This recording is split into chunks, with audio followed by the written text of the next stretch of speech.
Hello. Oh, what? Oh no. Oh.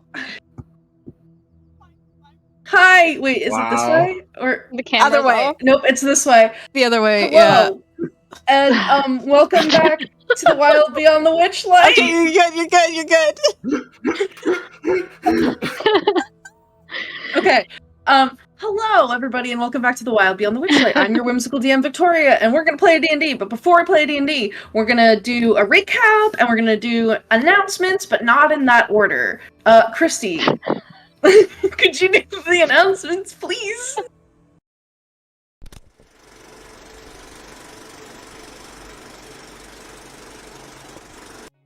Good evening, and welcome to the show. Now, here's a word from our sponsors. Little Dragon Core is a Canadian-based dice company that supplies all kinds of cool tabletop gear. I mean, look at all these pretty dicey boys. Head on over to littledragoncorp.com and enter the coupon code BONUS for 15% off your order. That's BONUS. Cardboard Castle Games is a brick-and-mortar game store local to Evans, Georgia. They have a wide selection of tabletop gaming and other cool games like Magic the Gathering, Pokemon cards, and even Yu-Gi-Oh! You can visit them in-store and let them know that we sent you, or you can go visit their website at cardboardcastlegames.com. Also, big thanks to Sirenscape for the amazing atmospheric sounds and music. You can add these sounds and more to your game when you download the Sirenscape desktop or mobile app. The app is free and comes with 20 sound sets that are included to get you started. You don't even need to register. Go to Sirenscape.com to find out more.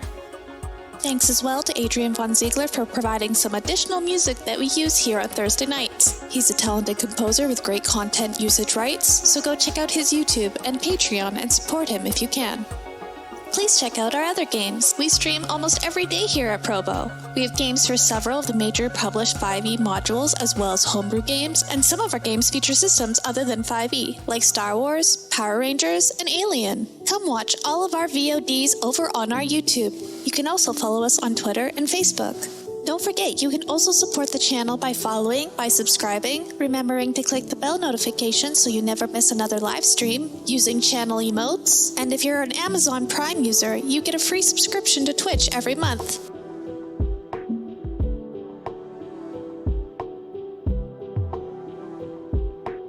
Thanks again to all of our sponsors for supporting Proficiency Bonus. And now, back to the show.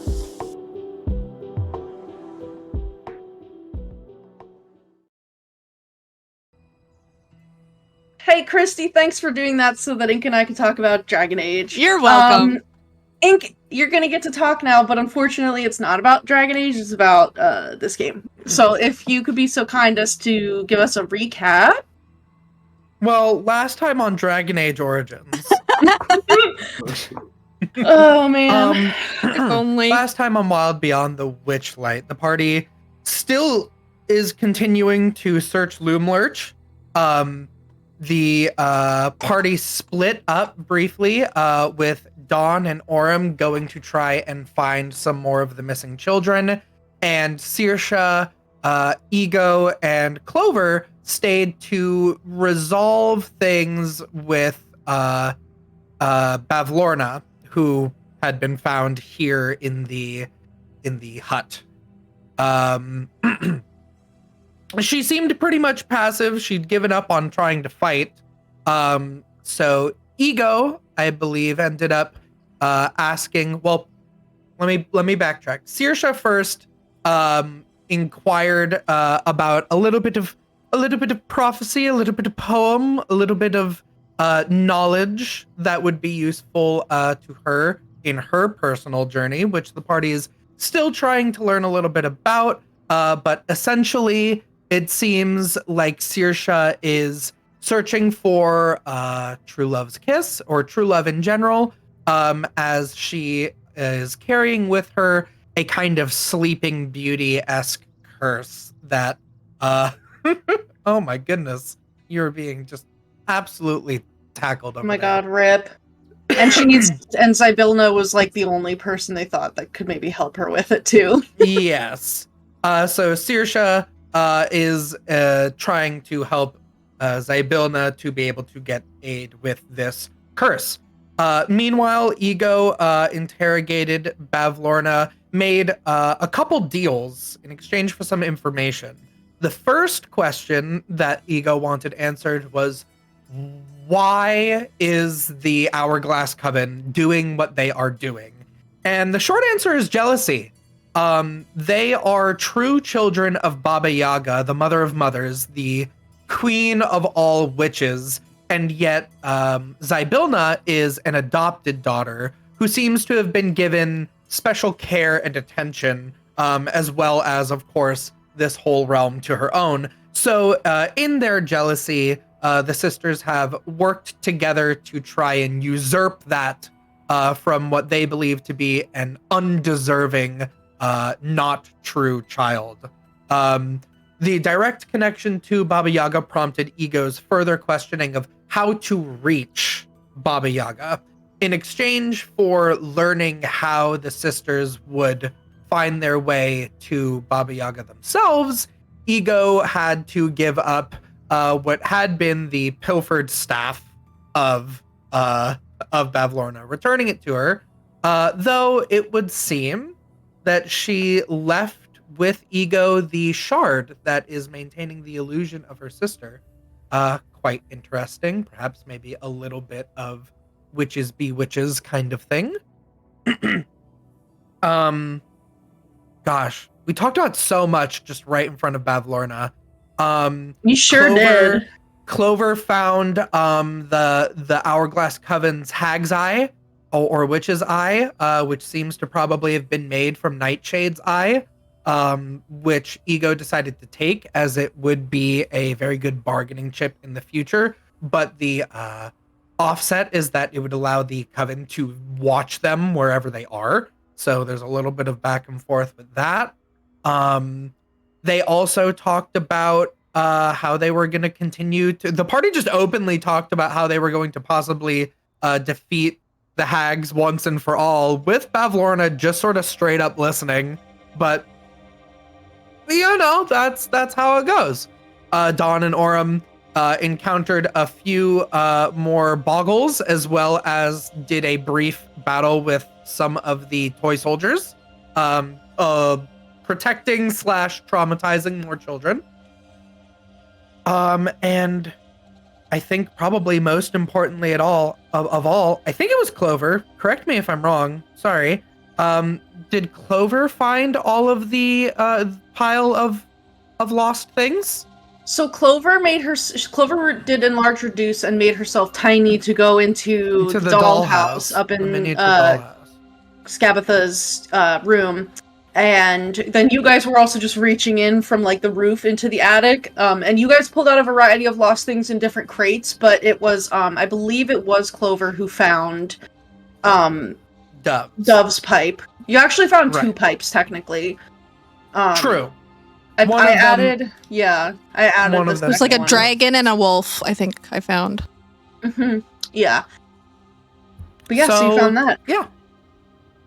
And how could I forget? Saoirse did try her glass candy. It went honestly, it went better than chewing on glass really should go. Which is to say just 1 point of damage, so like a fourth of a commoner's HP. No big deal.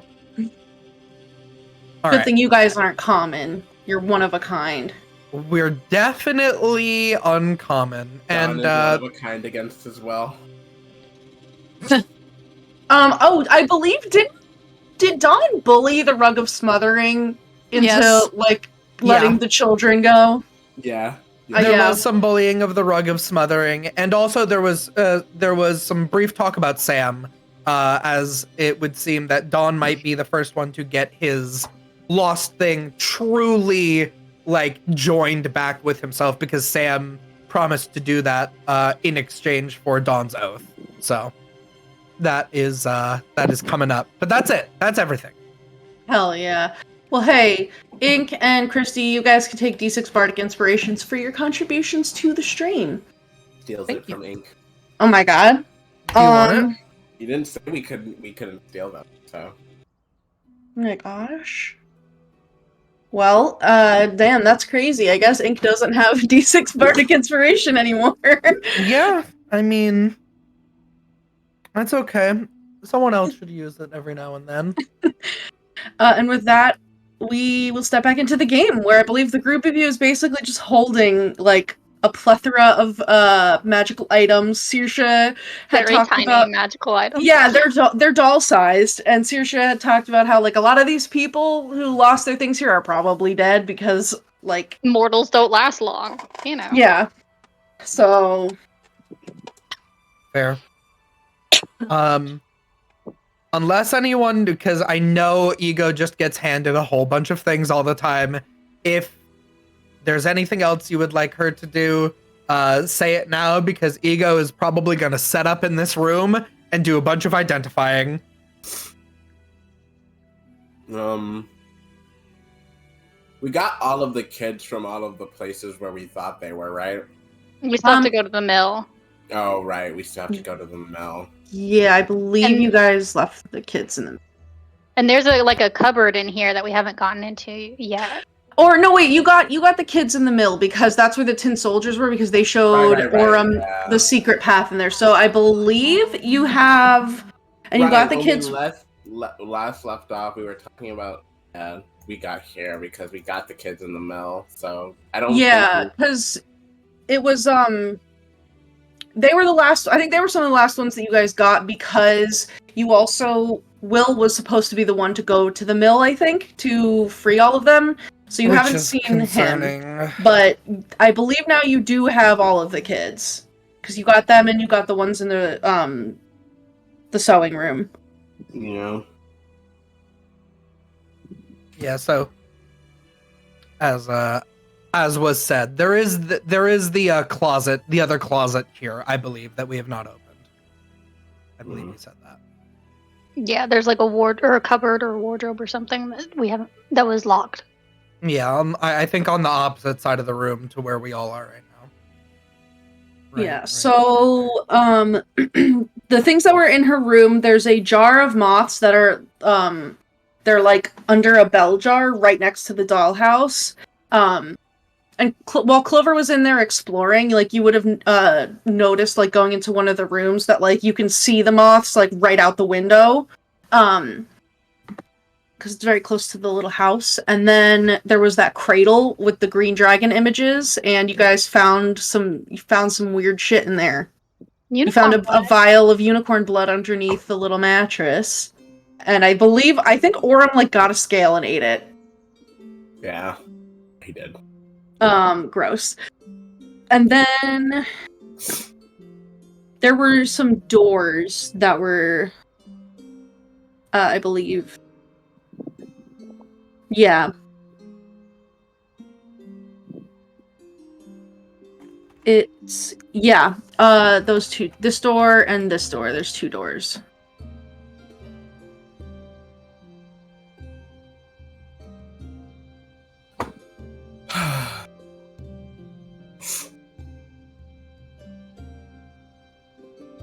Yeah. Well, Don is following the lead of everyone else because he has his thing. So he's like, I don't know. He's like, I'm vibing. Is Um, there yeah, anything else to do here and Loomlarch, or should we just go?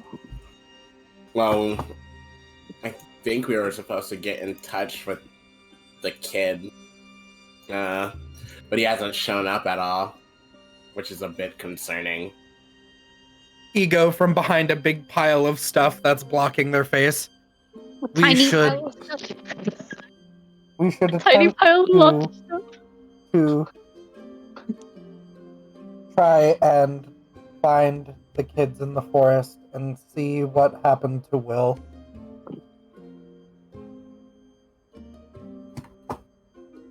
Yeah, that's something we can do.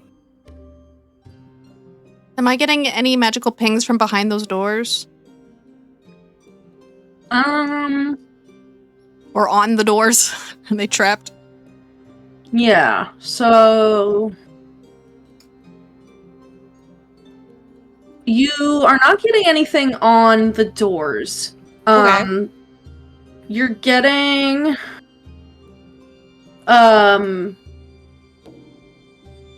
like a couple small pings of enchantment magic behind the door. There's like a variety of little objects in there that but they're not like active. Like you can kind of tell that it's like dormant. In behind both or just the one? Just behind that southern door. Okay. The one down here. The northern door, you're not picking up anything. Okay. Is this door locked? No, neither door is locked. How fucked up is everybody looking?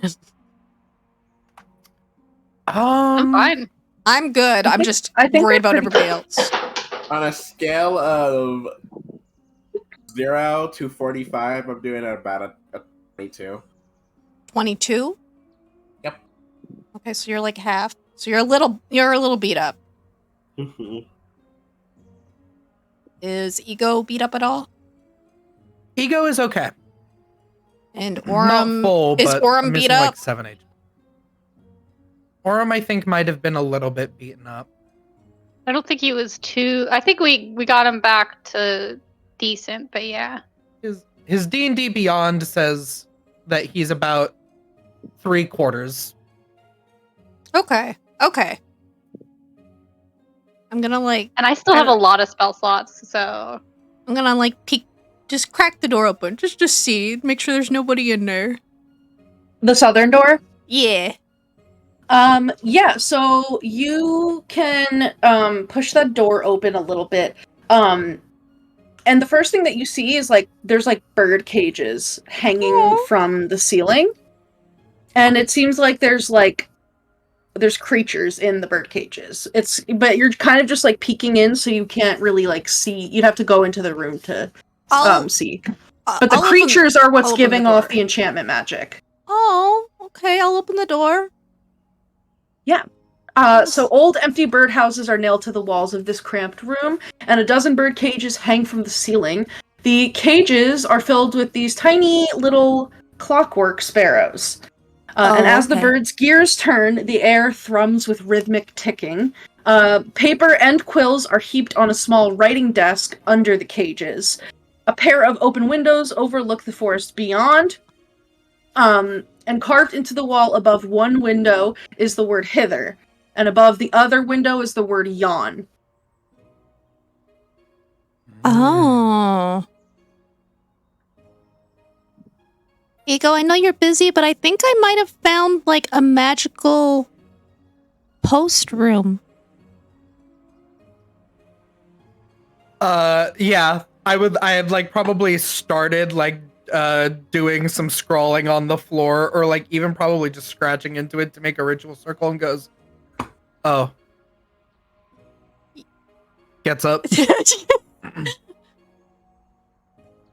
Yeah. I mean, looking at it, does it feel like it's they're maybe messenger birds? Yeah. I mean, they're enchanted, right? They're enchantment. Mm-hmm. They have enchantment magic. You're getting up and looking at the birds? Yeah. Yeah, so you peep into one of the cages, and you can see that it is this very well-made little clockwork bird. And it actually has a name carved onto its breast there. This one's name is Pim. And it seems like you're not really, I mean, I guess the letter room is a pretty good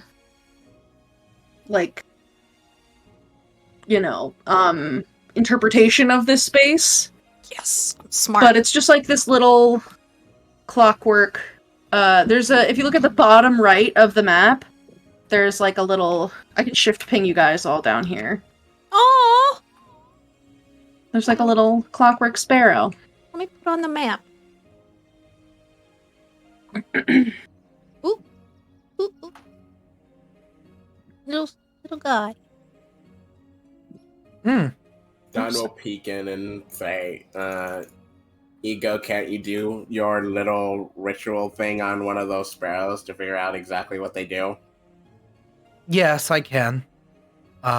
I just have to start over. Wow. I do note that they have a wind-up key that is an hourglass.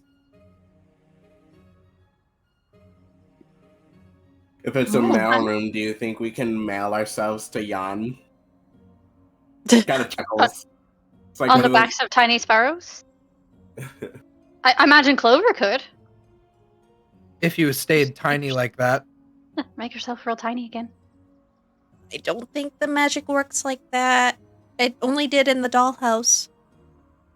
I got to like push the time limit on it. I could send one of the There- mice. Ooh. Let me I feel like they will carry messages. This might be how the sisters communicate, due to the fact that magic messages might not be as reliable here. I will hold my hand out and I guess start over another 10-minute ritual casting of Identify.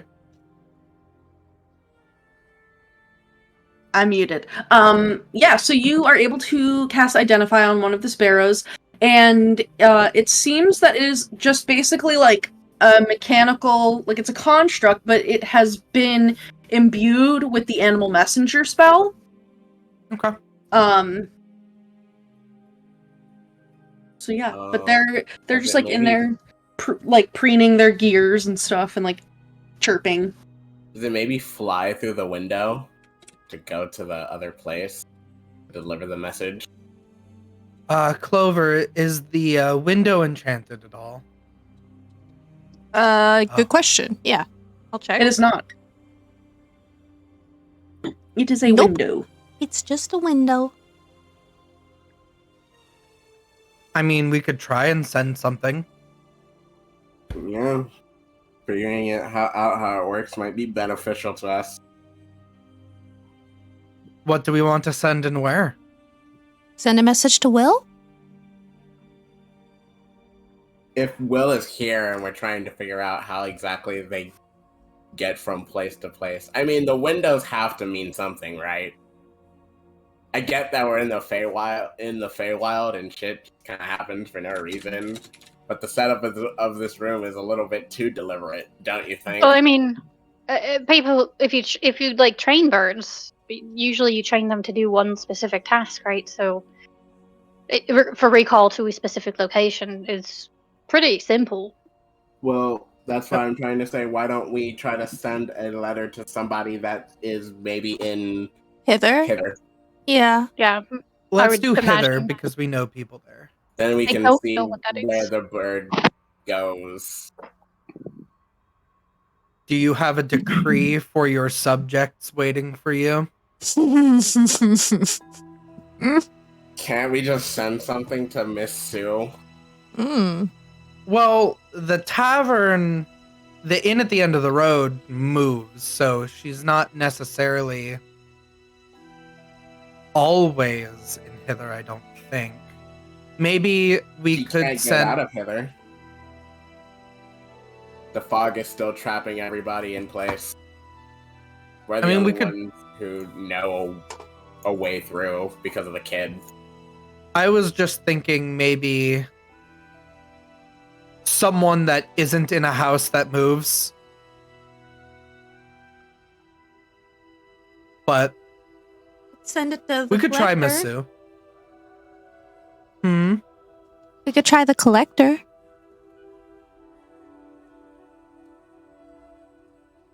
Do you mean like the Jingle Jangle, the key collector? No. Is it not the collector? The dragon in the one with his Oh, bat. yeah. The Watcher? The Watcher. Yeah. Could try and send it to the Watcher. Try to send it to Miss Sue. Could try and give it 2 letters and see if it goes to 2 people. Is there parchment? There's a whole desk. There is paper and quills that are just like heaped. You almost can't even see like the writing desk. underneath all of the parchment, but there is a desk there. I mean, we could write multiple letters. Might as well. Sure. And I suppose we can also still write a letter to Will, because we can still follow the bird, and it'll take us to that guy. Beats having to ask around for him. Sure. Well, I guess everyone get a quill. All right.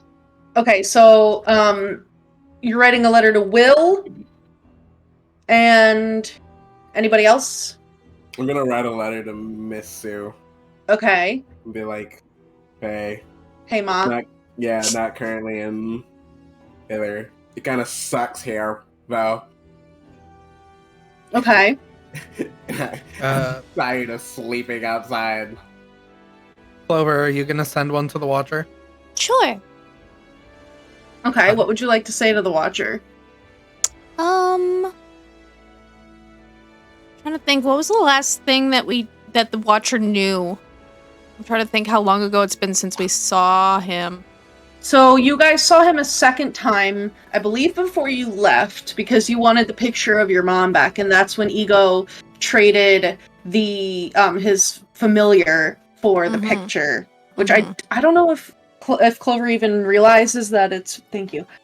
I don't know if she's found it yet, the picture. But I believe you promised that you were going to come back and visit, and you also promised it that you were going to help it find its mother, because it thinks that Zybilna is its mother. Yeah. Then I'll tell it that, like, we've got some progress on freeing Zybilna.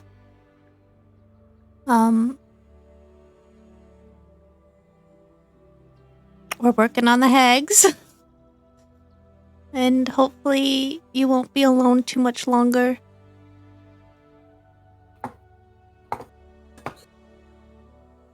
But we now have, like, some concrete plans and ideas on how to get her out.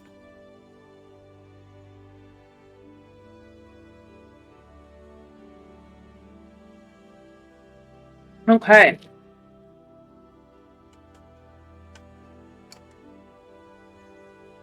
And I'll sign it with, like, Clover, and then I'll put brackets, everybody else's name.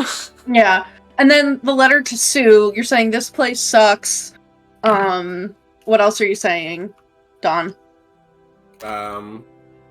Basically, I'm just saying, don't know, mostly just, like, don't know if I'm gonna be back anytime soon, but I am really starting to miss not having a nice place to stay, because most of the time here we've spent sleeping outside and it's uncomfortable.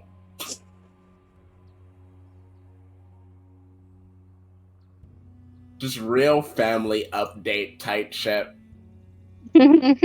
Hell yeah. Okay.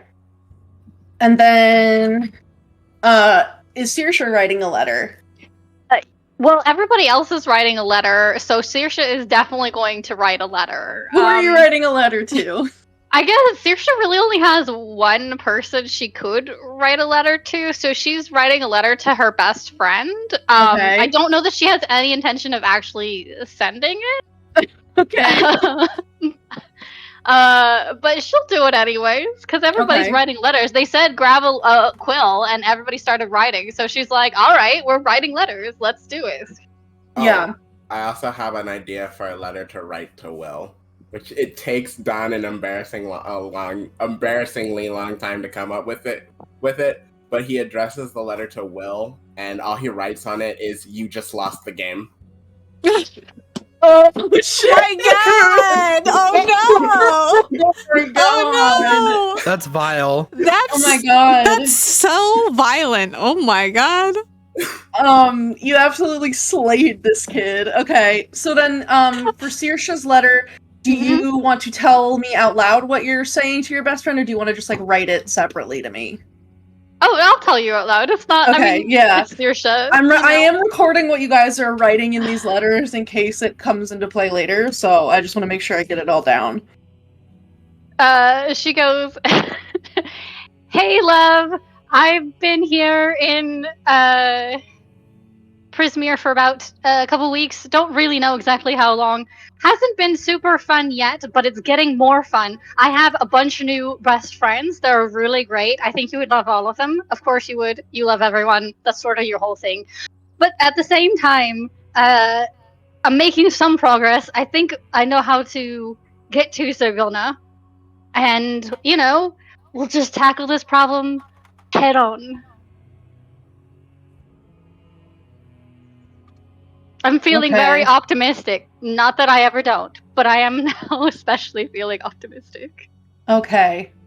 Also, I said mean things to a hag, and it was very fun.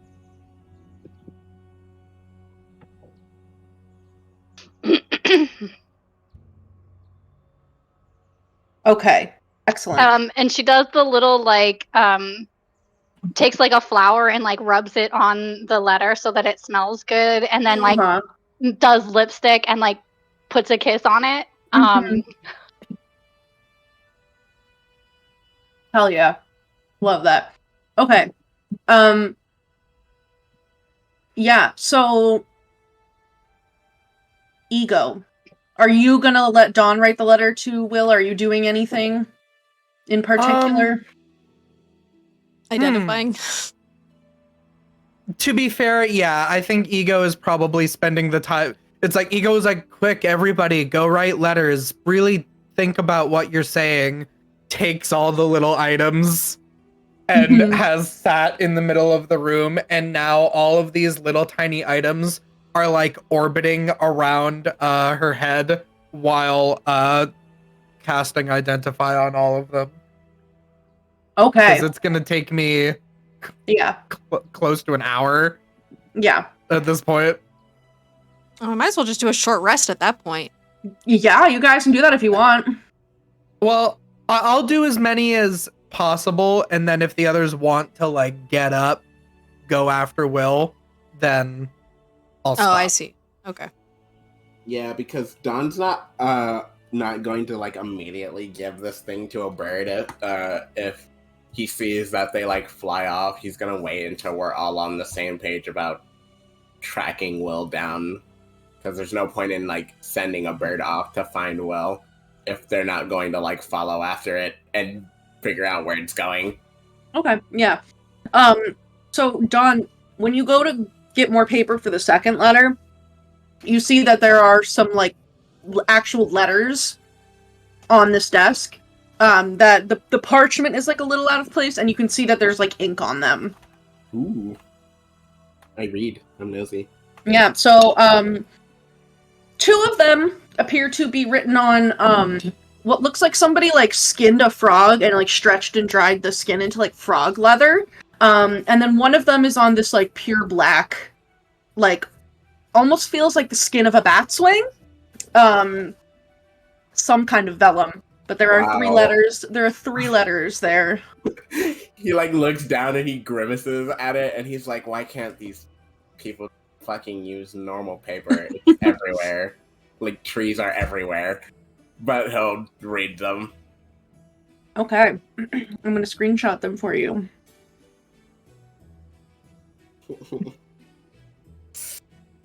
It's just a hag sexting her crush. Oh no. So the first one, oh my god. there's just a drawing of a naked hag. Right? Oh no. He's nope, I'm done. Sending nudes? So the first one, I'm gonna dump these all in lore dumps for you. The first one says, "Sister, I don't have Eladon's horn. If I did, I would use it to free Bloodybeak and send it after the Jabberwock that lairs in the palace and hunts in your forest. No matter what Endolin says, that burbling beast of a dragon is a threat to our coven and our 3 realms.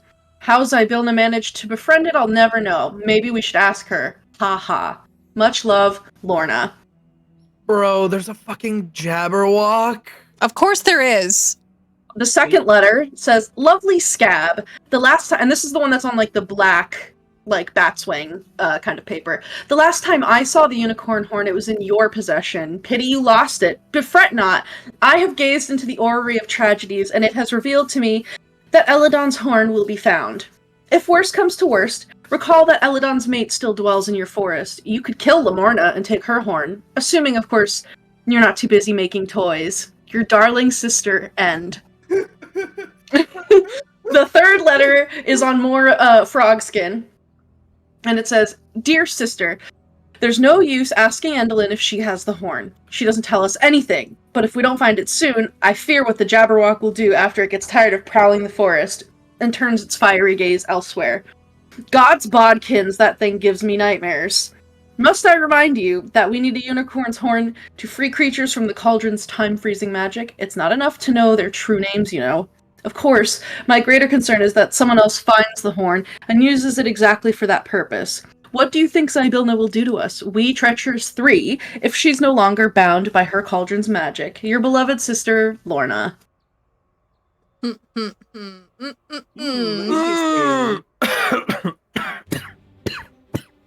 Interesting.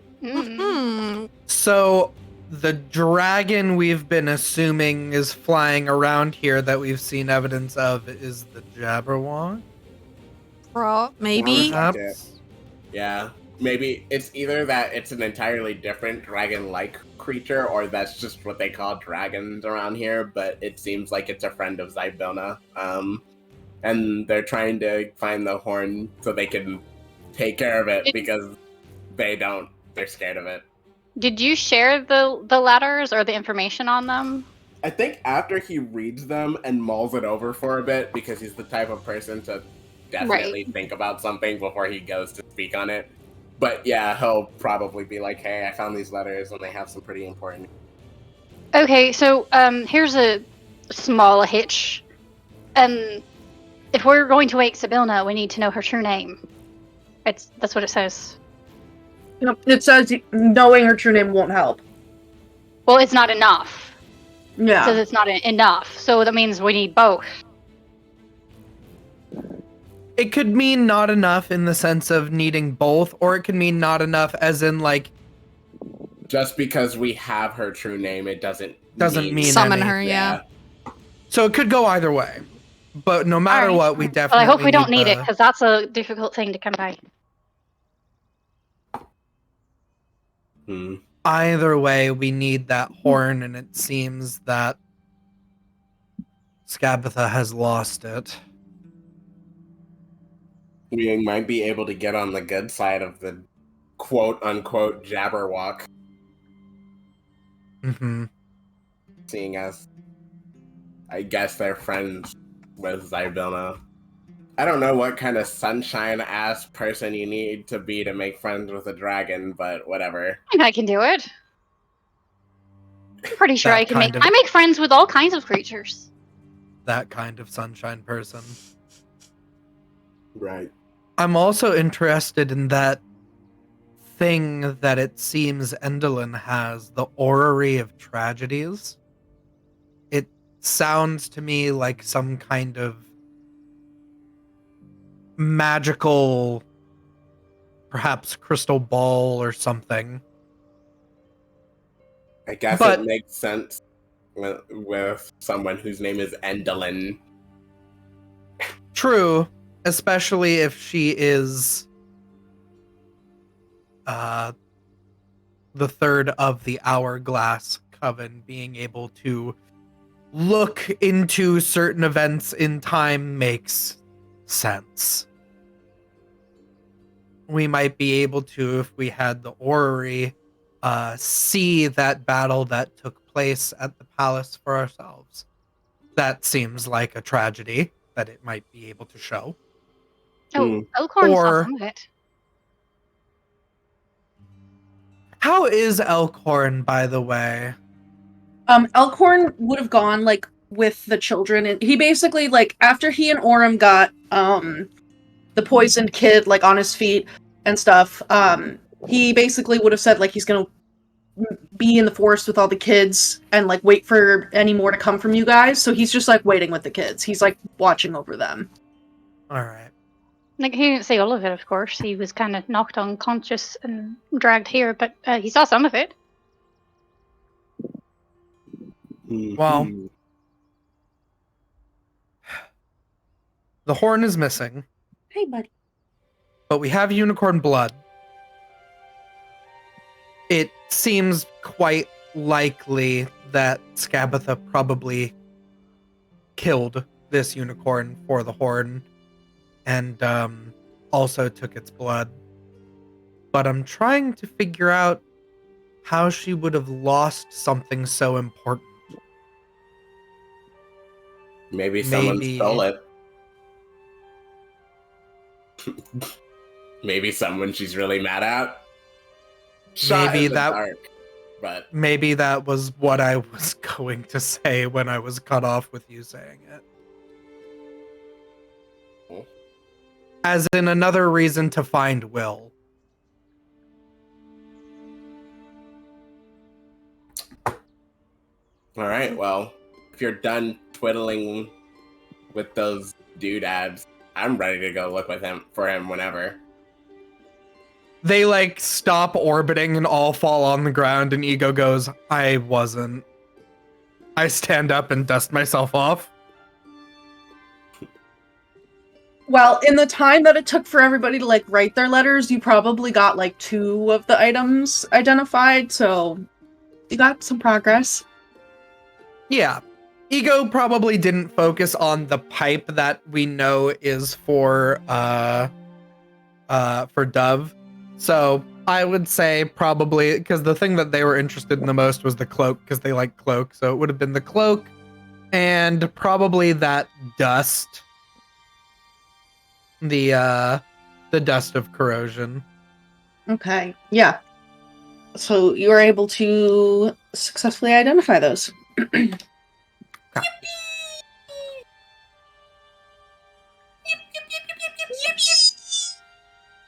And All that right. cloak of many fashions is going right over my other cloak, which is a cloak of billowing. So now I have one cloak that flaps around and one that can look like any other cloak.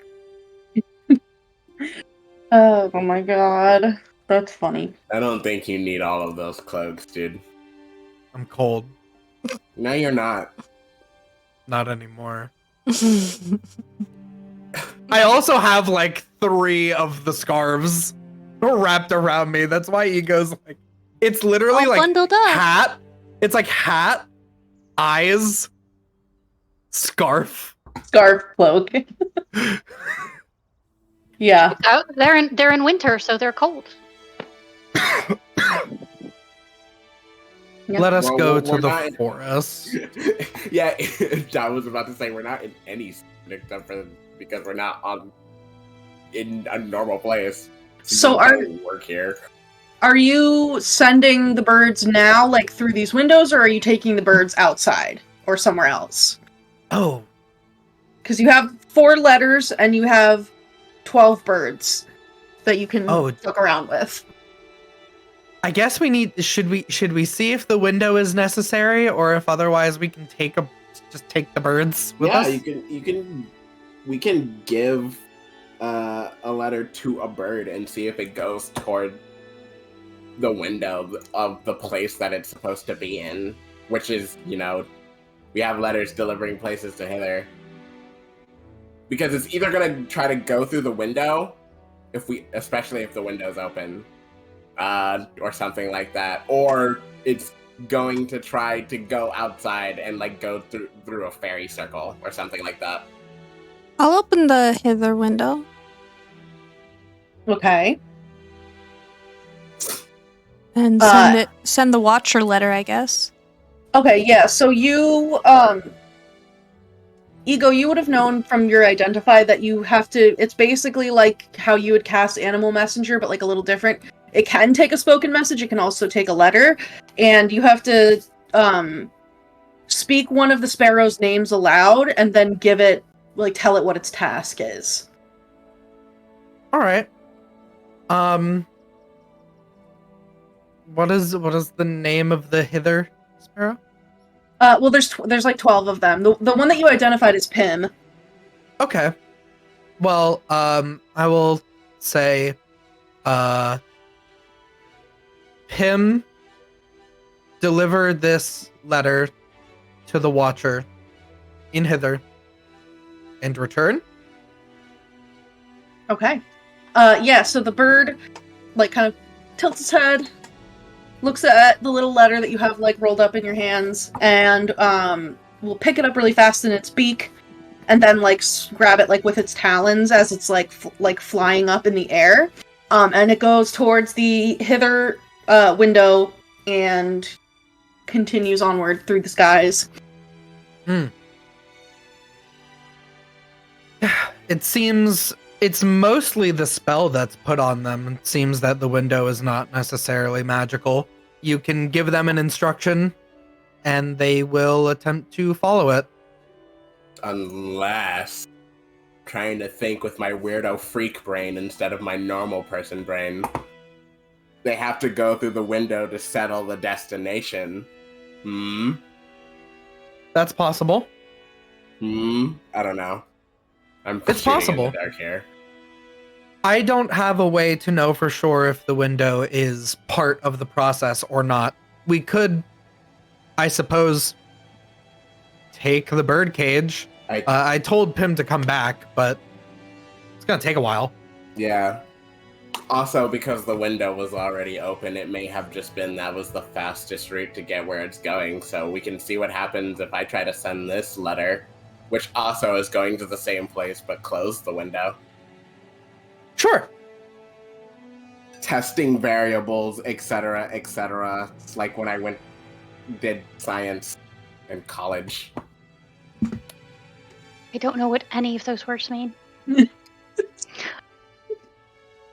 Yeah, so you can find the next bird that you see is the name is Glyph, Glyff.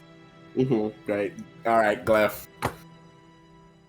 He goes in, he closes the window first, and then he comes back and he says, "All right, Glyph, I need you to deliver this letter to." I think she gave us her full name, right? It wasn't just Miss Sue. Yeah, she said her name was Sue Harabax. Yeah, to Sue Harabax in hither. And Glyph will take the letter from you and goes to fly, like, and basically, like, knocks into the hither door, like a bird that flies into glass, and has to, like, shake itself and, like, right itself, but then it picks up your letter. It, like, jumps around a little bit, looks around, sees the other window, and flies out that window. And then it, like, curves around in the sky, and then you see it going in the same direction that the other bird went. Like, you see it through the window there, that it kind of, like, starts heading that same way. Okay, I get it. They're like way markers. They're like pointing the way to go.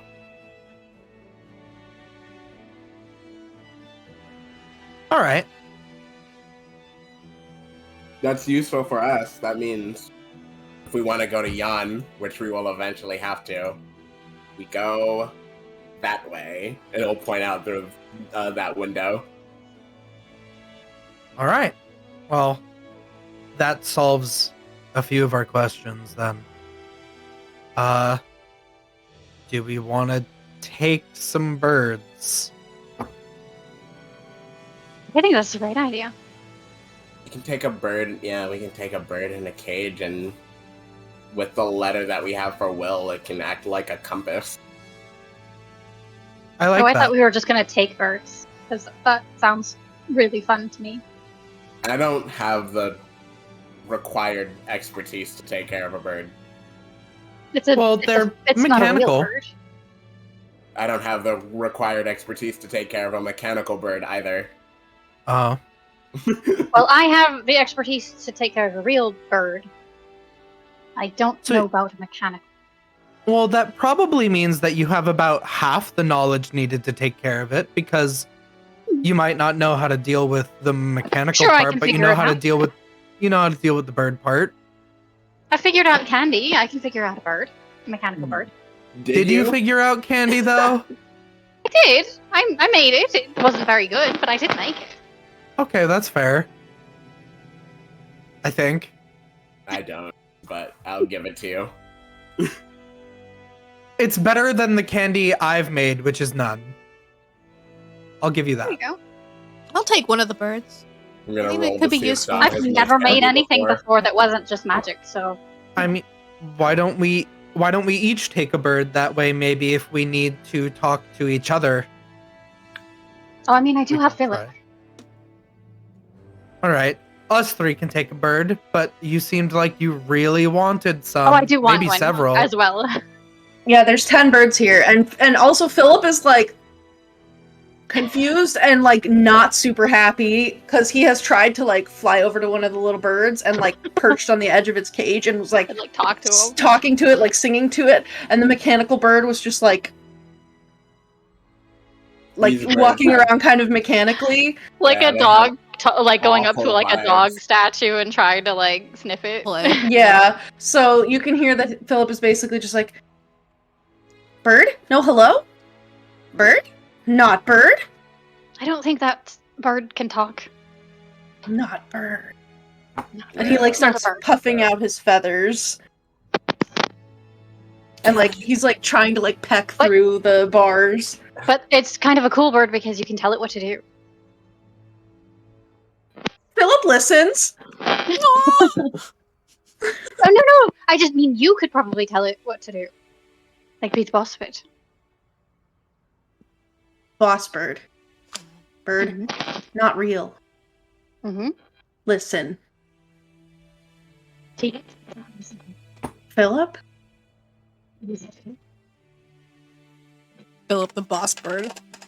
Oh my god. That just like the thought of like of the being in charge and like just like the thought of it is like blowing his mind. So he's like he goes and perches back on your shoulder and is like contemplating the meaning of like hierarchies and shit Oh, that he no. didn't think about before. Oh no! Excellent. I'm gonna scoop probably like 3 of these birds.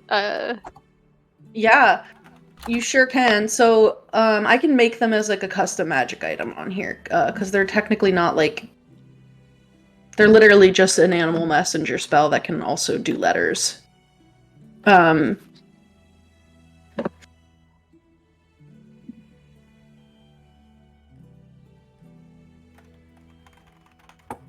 I'll probably Yeah, take 2. Okay. Oh, I missed. Saoirse has Karma. like Pinocchio syndrome where she's like, maybe I could turn it into a real bird somehow. Oh my god.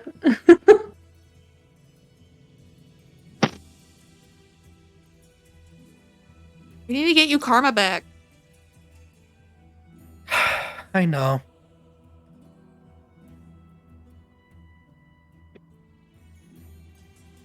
One second. It's fine. Putting this together real quick.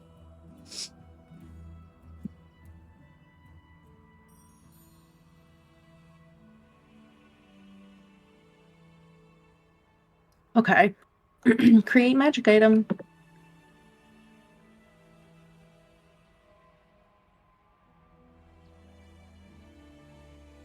my god, please. Okay. Anyway, the other letters. Are you mailing those? Because you mailed the letter to the Watcher, and you mailed the letter to Sue. You have Saoirse's letter, and then the letter to Will. Are you, like, mailing those and then taking birds separately? Like, I think so we're that you have waiting. extra? I think we're waiting to send Will's because we want to try to follow it, right? Okay. Mhm. Which he's ready to do that whenever. It's just about the order, you know. We can keep the bird in a cage and see which way it's trying to go, and head in that direction, or we can let the bird out of the cage and then follow it. But we'll have to sort of chase after it. Oh, I see what you're saying.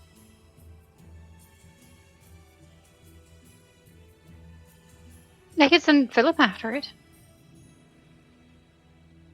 Yeah, but we're He always trying to finds his go way where back to me. we're trying to go. Guess that's true. We are trying to go where the bird is. Right, but he could go follow it and then find where it goes and then come back to me and show us how to get there.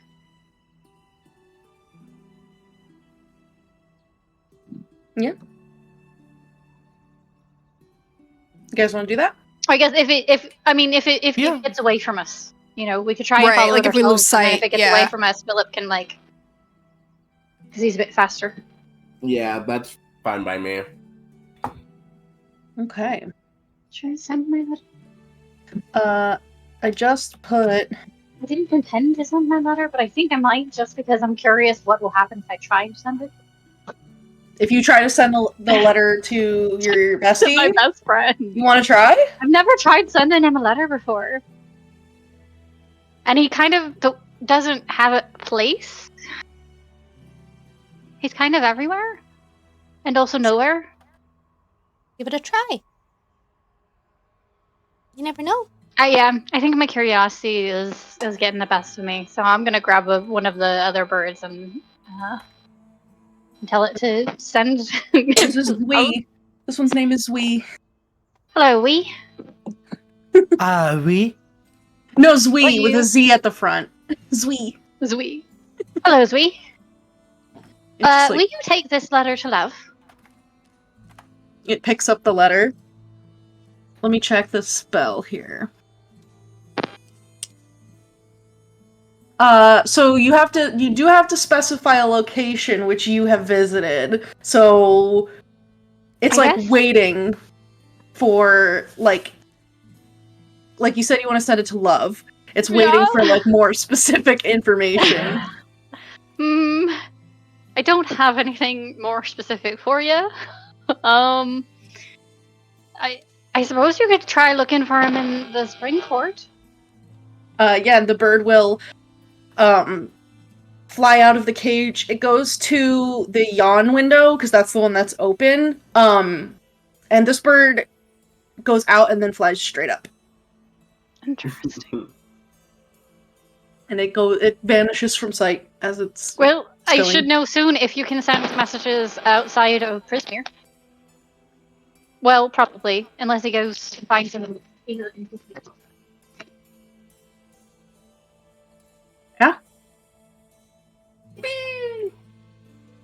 What? And the last letter that you have is to Will. And I put in the loot channel. I think you guys should be able to add this to your sheets. I literally just threw it together like really fast, but it's a magic item. If you want to add it.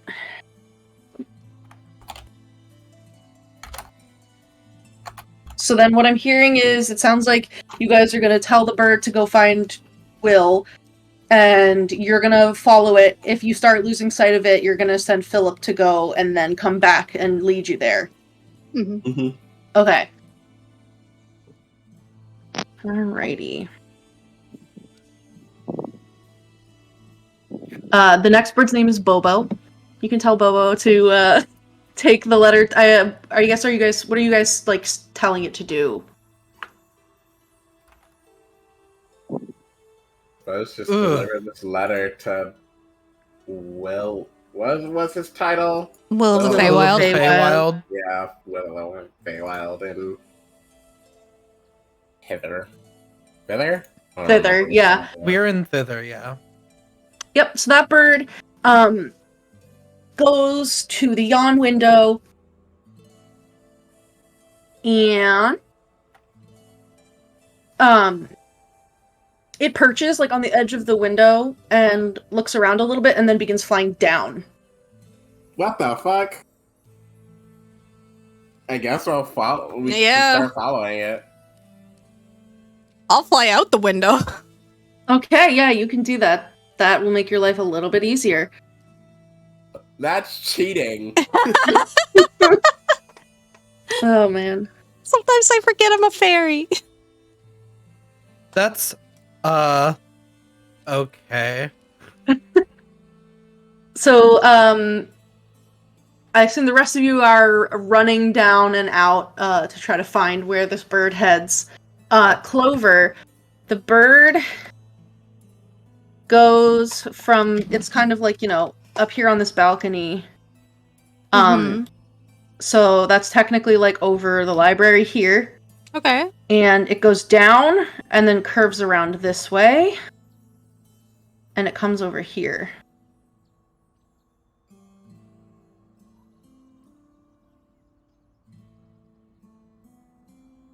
And it lands in this tree right here.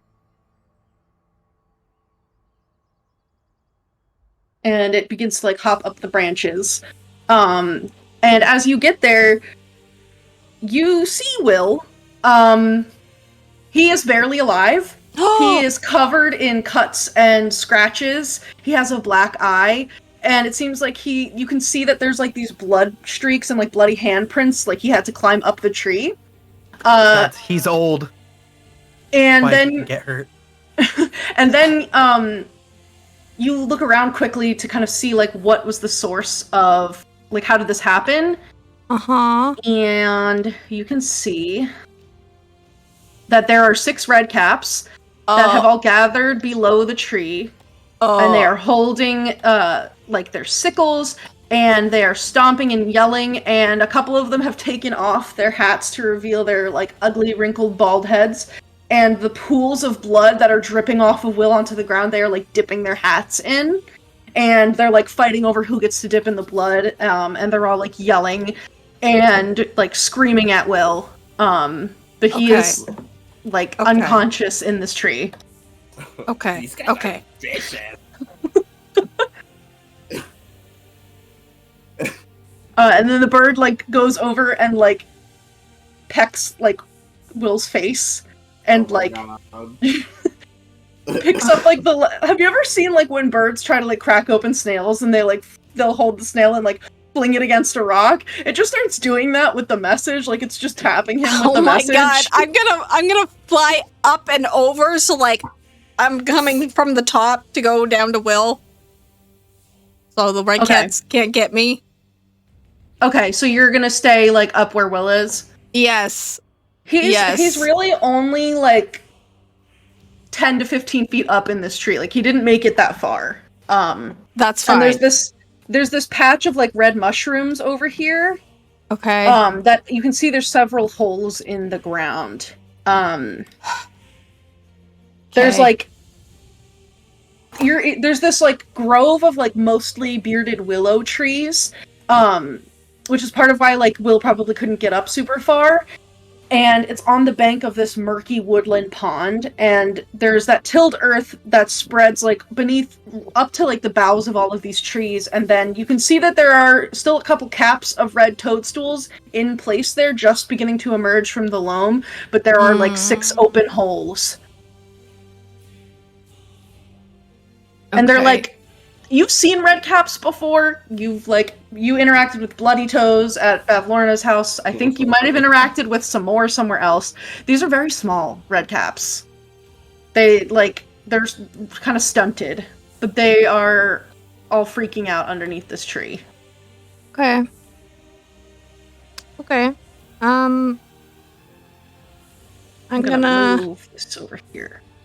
I'm gonna start using the ointment on him to see if I can get him awake. Okay. You can roll for that if you so choose. So he gets 7 healing. Okay. 1 second. Roll like shit, but that's fine. Just need him awake. You said how many hit points? 7. I rolled low.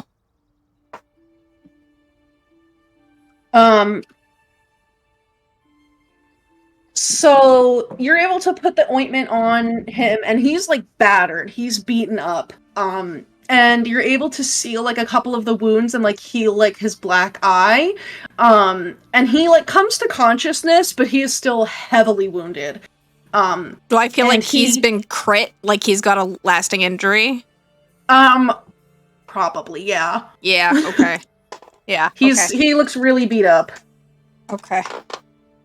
Will? Can you hear me? Well, what happened? Did you get the kids? All the kids are safe. What happened? All right. The red caps below us.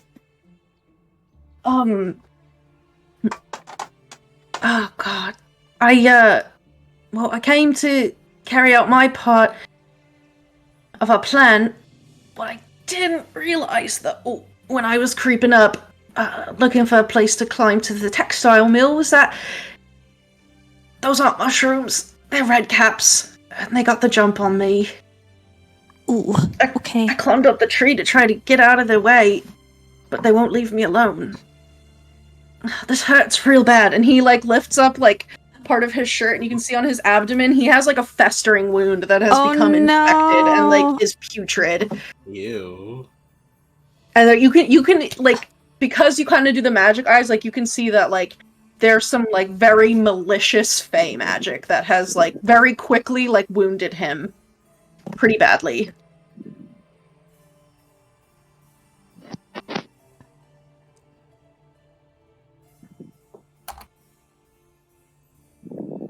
Okay.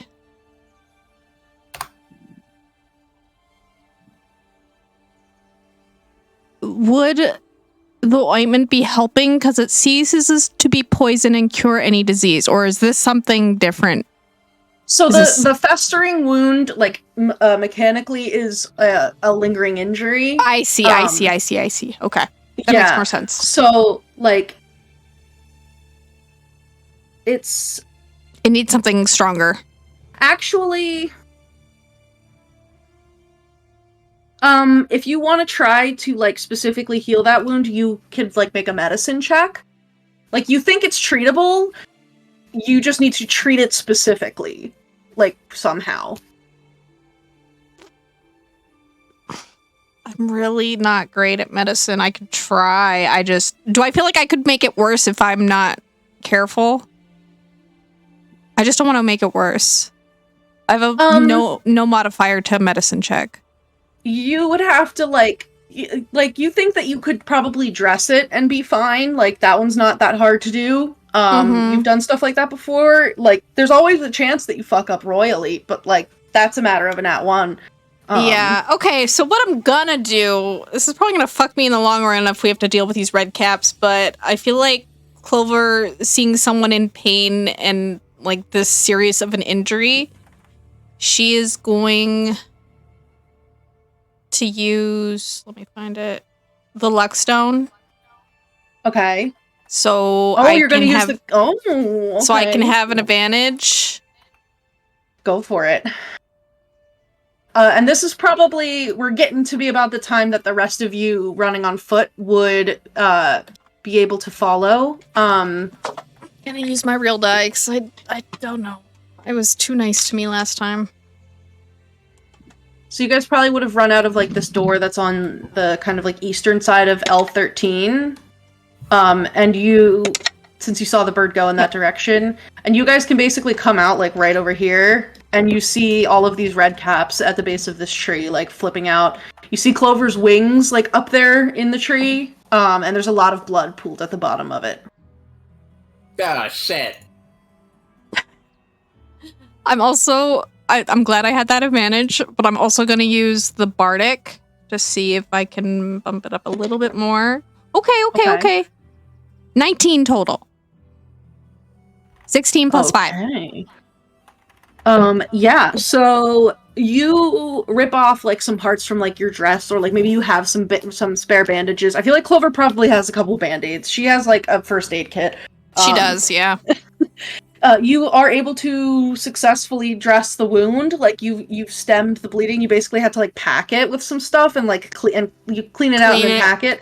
But you're able to do that. It's gonna need, like, additional treatment over time, but you have made it better. And the weird thing is that once you're done, like, dressing this wound, you look at Will, and, like, a lot of his cuts are almost gone.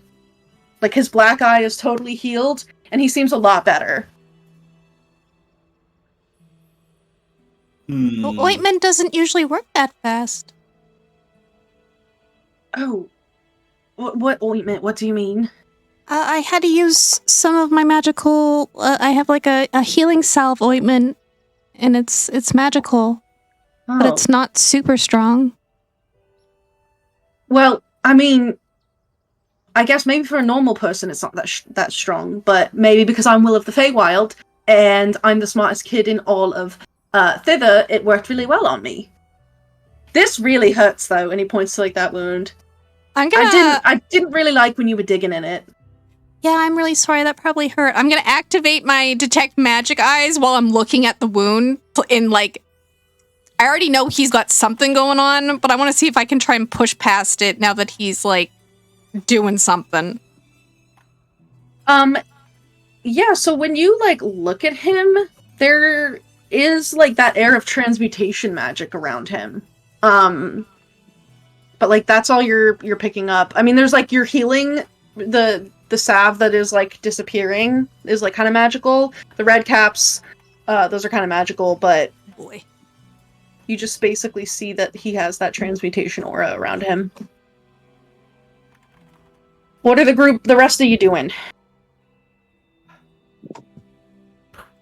Probably hide it if we. So we're seeing it from the ground. And so the red caps are all just like scattered around the base of the tree. Yeah, they're like all around this tree right here, kind of grouped up because there's a pool of blood at the base of it, and they're fighting over who gets to dip their cap in it. Do we see Clover? Yeah, you can see her up in the tree. She's like, you can see that there's kind of like another person's shape there too, but she's like up in the tree like a good like 10-15 feet. She's not at the level with the red caps. Then Either of you want to get up in the tree?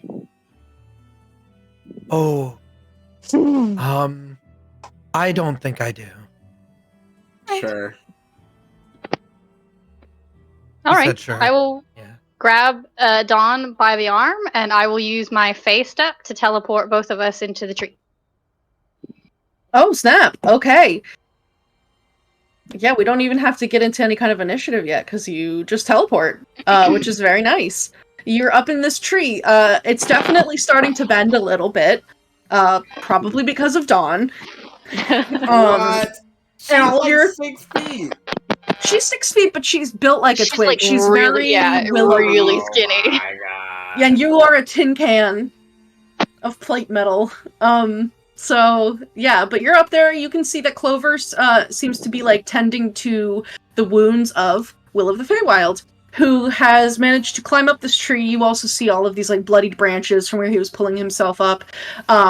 He looks pretty good though. Like you can see there's a couple cuts on him, but they look like mostly healed. And he does have like a big bandage that's like kind of wrapped around his side. But other than that, he looks like okay. What happened here? Wait, sorry, Iris, what were you saying? Oh, just, do you need more healing, or are you good? So I've got. Oh, I think I'm fine. I think I'm all right. Hi, who are you? You're a grown-up. Well, What do you want? yes and no. I'm not fully grown yet. But you look like a grown-up. I do. But I look like a lot of things, and I'm not all of them. She's a weirdo. Is she she's with you guys? Oh yes, Clover's my best friend. All right. Jan's going to be, but he isn't quite yet. Well, if you're vouching for her, then I guess that's fine. I'll trust her for She now. was I can give in- her a test later. She was in the I'm not hag's good like at tests. dungeon thing. We got her out of the dungeon.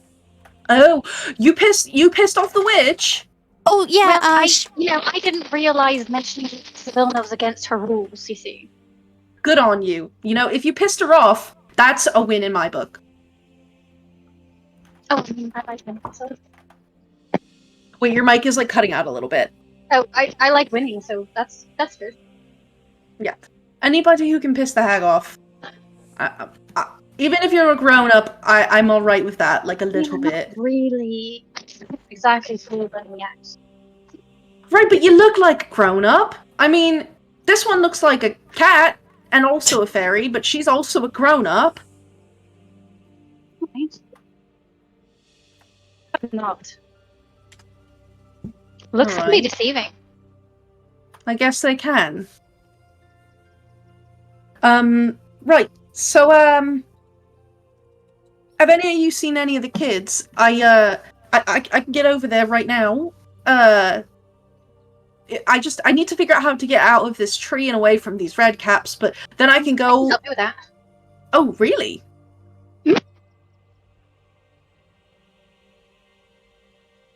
Well, I mean, if you could, that'd be great. I gotta get up in the tree here, and I gotta get all the kids out. So, it took me a little bit longer than I expected because I got attacked. But, you just like send me over there, like up on that balcony, and he points to like the balcony on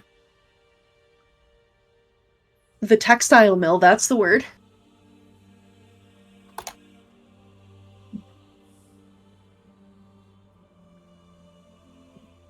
Yeah. You want to go on the balcony? Well, yeah, The that's. children have all gone off into the forest. Oh, you got them? Yeah, they all left. One was to. One was kind Right. of sick, but Aurum got him on his feet again. Actually, I have a good question for you. What's that? How'd you manage to get so hurt? Well, the red caps. Well, I didn't right, realize but- there was just these mushrooms. I thought they were just like a mushroom garden. I mean, it's Granny. She grows all kinds of mushrooms, but then they sprung up out of the ground. They're Right, wearing these right, iron right. shoes, and they have these like sickles. So I tried climbing up the tree, but they were getting at me. That's not what I'm asking. I'm asking how. Don't you kids go poof when you get hurt? Isn't that like the whole thing? That's the question. Right. That's maybe Mhm. because I'm Will of the Feywild. Maybe that magic doesn't work on me because I'm super powerful. What do you really look like? What? There it goes. Bitch, who are you? What? What'd Well, you say? it's just you've got like transmutation magic on you, like at all times, and What's that? I mean it's magic. Well, I mean, yeah, I'm Will of the Feywild. I'm really powerful. Obviously, I'd probably be magical. I don't know what transmutation.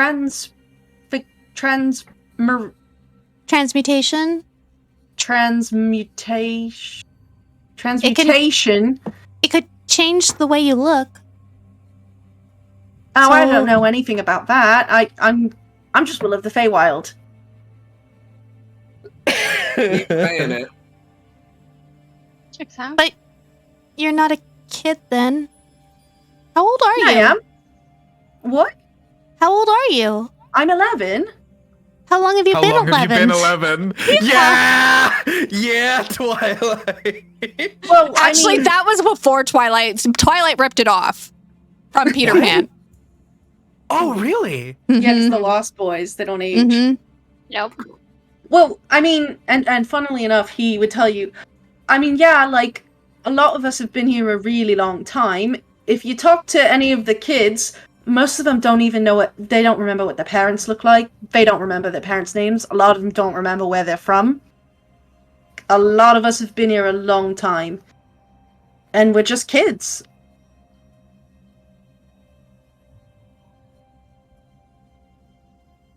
How you feeling? I feel alright. Okay. I kind of just want to make sure They're in the everyone's forest. alright. Like that way. Yeah, I gotta get over there. Oh. To check on them, and I can't because there's a little problem. 6 little problems actually down there. And you said there might be more because more are coming out. No, the other there's like a couple like caps that are not up, but there's like 6 holes that are like Oh, I see. I just see. empty holes. I see. Okay. And they're just like it's like some of them. I thought more were climbing out, and I was like, oh no. Okay. No. They're just these like look like red capped mushrooms that are coming up. Okay. But, well, we want to help you, but Well, it's not really good to keep hiding things, don't you think? there's nothing to hide. Insight. What? Insight. Go for it. Not the best at this, but I need to see if he's deliberately lying or he's being upfront and just really actually Doesn't even realize that fuck he's. this. Yeah. Yeah, he doesn't even know what transmutation. I don't know if that's him lying or him just being like putting on a show. I'm not the best. You want me at to this, distract though, them? so. Wait. For the Wait, red who are you caps, distracting? red So caps. the red caps.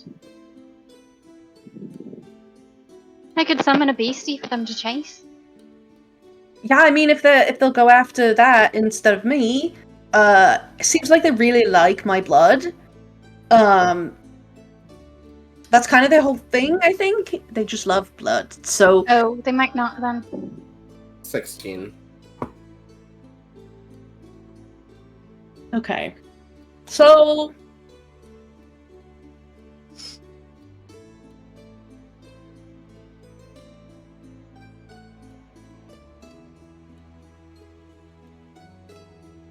oh, how do I want to describe this? Bro rolled like a 28. So, actually, yeah, let me see. You definitely get the sense that, there's more to it. But at the same time, like, you also get the sense that, like, although he is hiding something, he simultaneously believes, like, the lie that he's telling you. He's in Like- denial. Sort of in denial. Yeah, like, I guess it's kind of like getting somebody being in denial, but, like, there's also, like he is being very serious, like, when he says that he's a kid. Like, he really, really believes that that's true. How about this, then? We'll help you get down from the tree, but you need to make a deal with me. Oh, come on! Jonathan, I'm not- Wait. This is What? the first deal since Sam. I'm just excited. You're not supposed to do that! You know, one of the kids actually did that, and they got the nose turned into a peach for a week. Alright? Well, guess what? I'm not going to make any sort of deal like that. I just want you to tell us the full truth of what's going on with you. No lies. But why? I mean, I get that you're curious and all, but I mean, I'm just a kid. I'm trying to help some other kids. What else is there to it? What's the There's a matter? lot to it. It's not really anything worth talking about, so, I mean... And yet, I'm interested. So either we have a deal, or you need to test out your acrobatics. Roll a persuasion check. Really good at those. Oh, I'm really good at those. 26. Yeah, he thinks on it for a while. Alright, so you'll get me down safe, so I can go check on the kids, and in exchange you just want to know the truth about me? Scout's honor. Can you do one other thing? What is it? Whatever I tell you, can you not...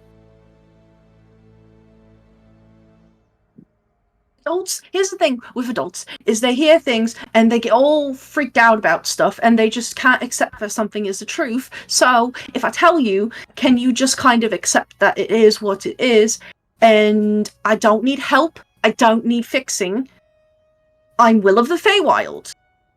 And you can leave it at that after I tell you the truth, alright?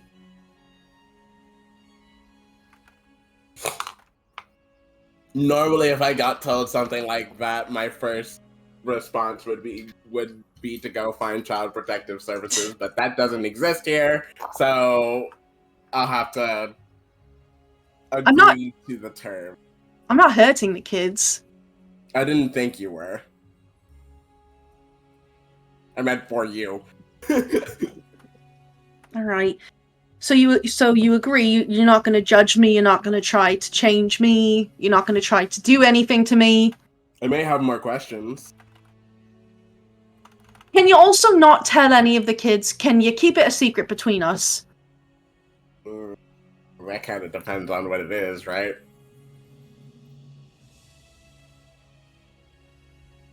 The kids aren't getting hurt.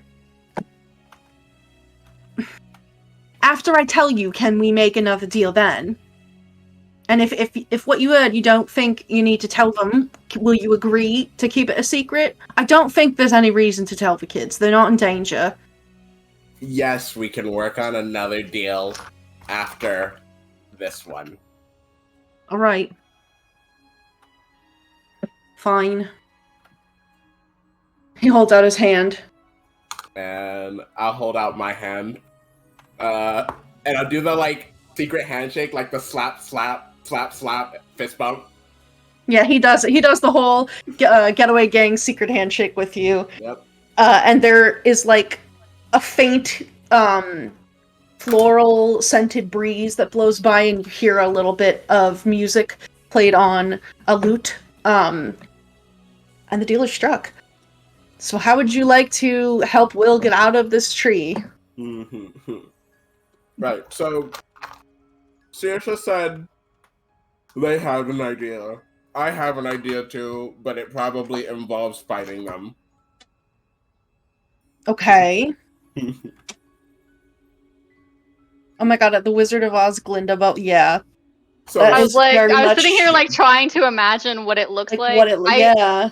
I misunderstood how it works, so I had to use 2 of them, one to teleport Dawn and then one to teleport myself. That's fine. But it would have been like, it's a bonus action, so it would have been just quick success anyways, so I don't think Yeah, it you're really good. matters, from a story perspective. I do still have one more left though. Yeah, you're all good. So Dawn, you got like enveloped in like a little bubble that then like lifted you up and then floated you over to the tree and then set you down and popped around you. Fuck yeah. Yeah. So Saoirse, if you would like to work your magic to get Will down. Sure. Because if you don't, I'm just gonna drop a horse on them. I mean, we still have to get down afterwards. I may still have to drop a horse.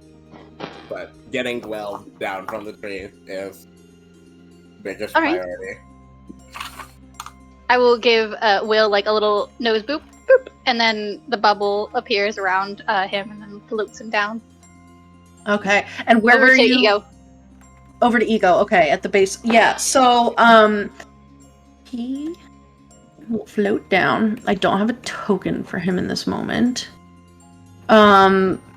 So I'm gonna just use Sowpig for him. And I wonder if they have a token in the tokens page. I feel like they do. Like, they have a picture of him in the book, but like tell me why they had a token for Nall that is like a full adult drow, but none of the other kids. Yeah. And Nall is literally he's just a kid. Like, he's not a weird kid, he's just a kid. I did a whole thing with that when I ran it. It was very interesting. It's like... So I was like, no, if they're giving me a stat block, I'm making it mean something. They have a will-o-wisp. I don't know if they have Will. I don't know. Oh, they do! There he is. There you are, you bastard. I got him. I'm like...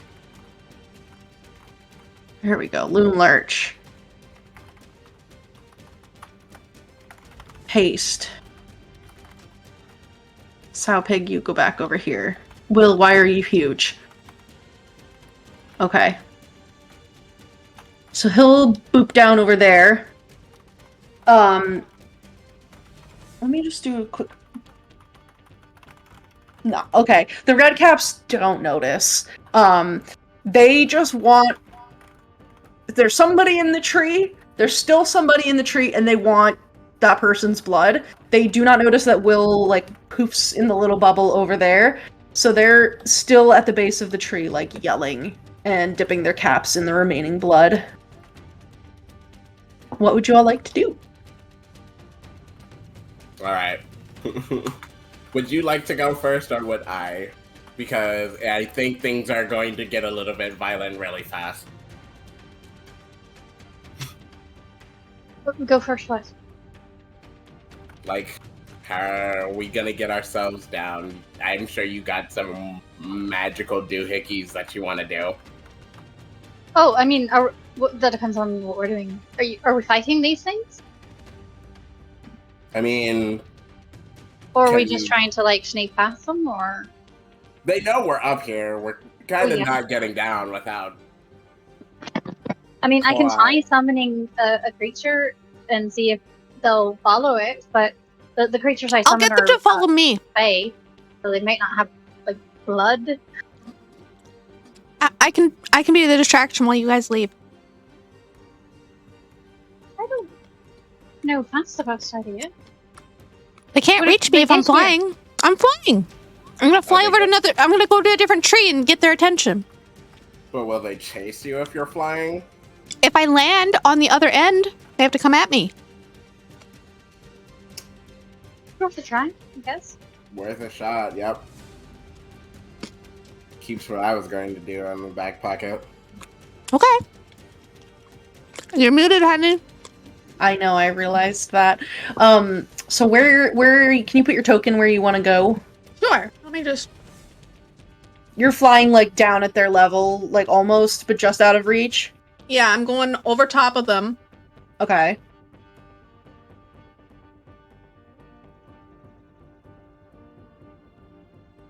Over to here. Okay, so to like some of the other trees. Gotcha. Make a persuasion check for me, just to see. At disadvantage, right? Yes, it is because of your cursed luck stone. Okay, I have expertise in persuasion, so.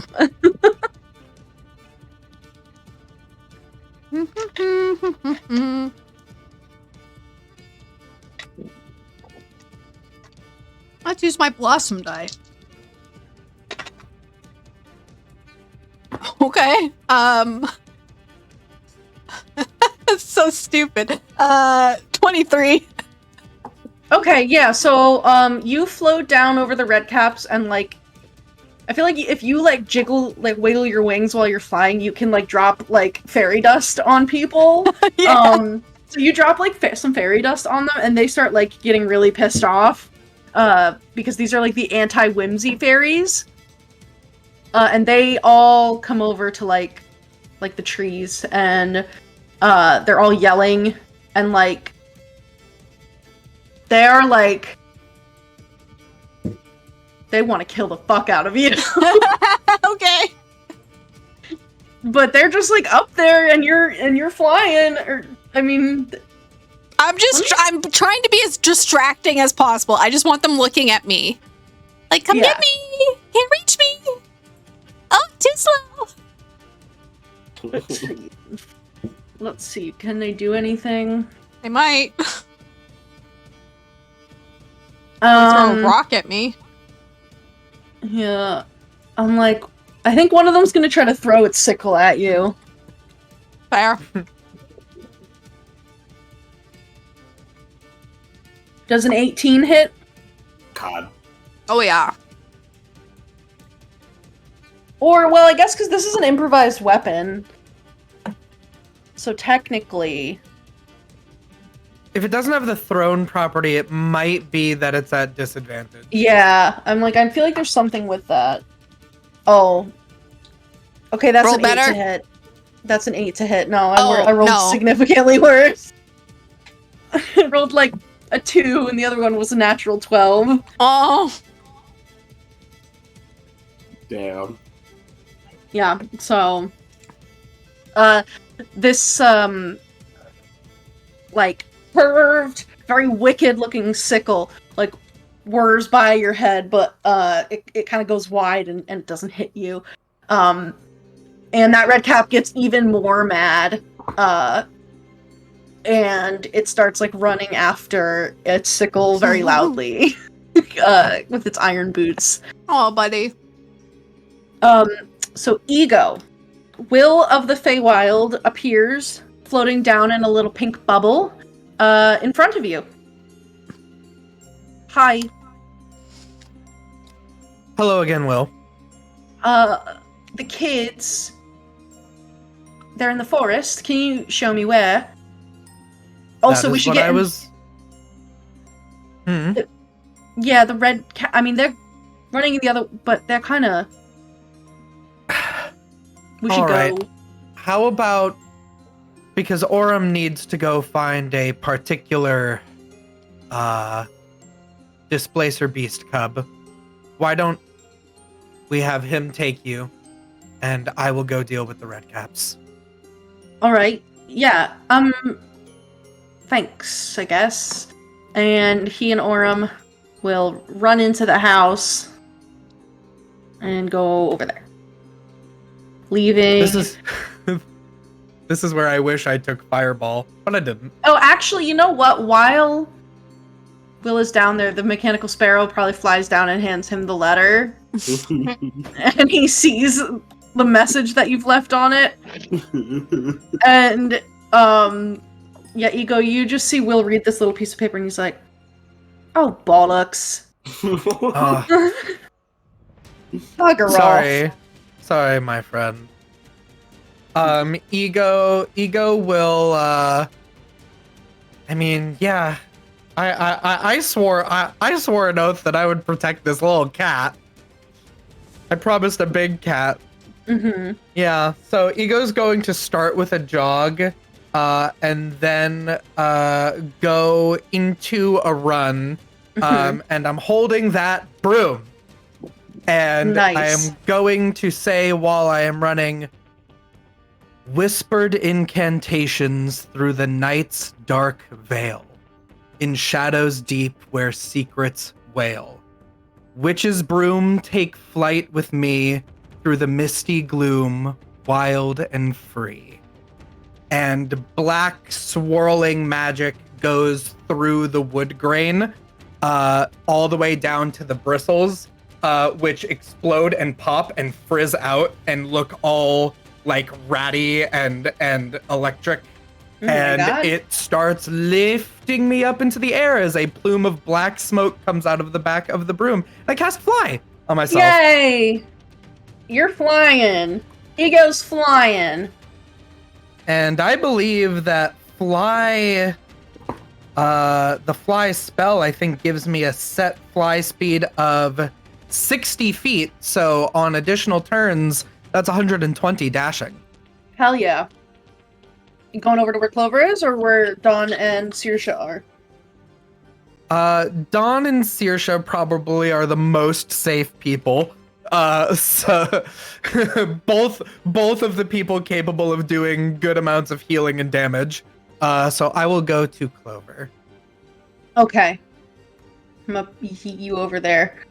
Clover, Ego flies over on this like shadowy, smoky broom with like all of this like black like magic coming off. Whoa! I That looks so cool! I hold up the little jar that I had used to gather some of your fairy dust, which is now empty. And I say, yes, thank you for letting me borrow it. Anytime, that's so cool! I think you have the giant together. swan. You have the giant swan feather on that too, right? I tied the swandala feather on the front. Yeah, this is like... It's like a little charm hanging off of like your, or the little like tassels on bike handles that like a little kid would have. Yeah. It's like a version of that. I have been like slowly waiting to get all of the pieces together to do this, and it finally came together. Hell yeah. Alrighty, what would you guys like to do? Dawn and Saoirse, is there anything that you guys would like to do? You can start climbing out of the tree. Yeah. Start climbing down. Okay, Dawn, can you make me an acrobatics check, please? Because you're in plate armor. Saoirse, that's like, there's a tree climbing festival. That's, you talk to a lot of trees that you know exactly. Yeah, that is very true. You're good to get down. Usually dryad trees, but you know, regular trees are fine. Yeah, that's about right. A 9? Mm-hmm. Mm-hmm. Okay. You, like some of your plate gets caught on some of the sticks, and like you get tangled up and then fall out of the tree and you take 1 point of bludgeoning damage. But you're on the ground. You're prone. Ow. Are you okay? Yeah, I'm good. Tired of climb trees in full armor. We'll get up. I imagine so. You got stuck on that branch right there. Wow, I didn't notice. You're welcome. I was being sarcastic. I don't know what that means. All right. He like gets up and he like cracks his back. Let's get out of here before the red caps realize that we're on the ground now. All right. All right, so you guys heading back to Loomlurch, or are you just booking it?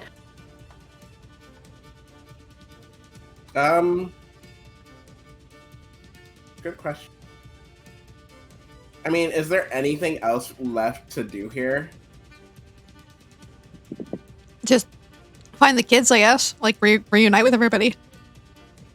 Yeah. But that's on the other side of the tree. Yeah, and we still Like haven't the big gotten boy. the key to the future, but we kind of Did we kind of did what we came here for, right? Did we ever open that cabinet and then skip off this room? No, I don't believe we did. There's not a cabinet up in her room. It's like the dollhouse and the bassinet. Oh, I thought there was like a wardrobe. I think it was the doors that would. I think it We might The have. had doors with the opened. birds. Yeah, there isn't any kind of. There's like the jar of moths, the cradle, the dollhouse. Yeah, in that case, I think we figured out everything that was going on over there. Oh yeah, and then when you guys ran down through the library, Bevlorna was gone. Yeah. We might. And we got the shard. And you. So You got the even though we shard don't of the have- present. Yeah, we just didn't get the key.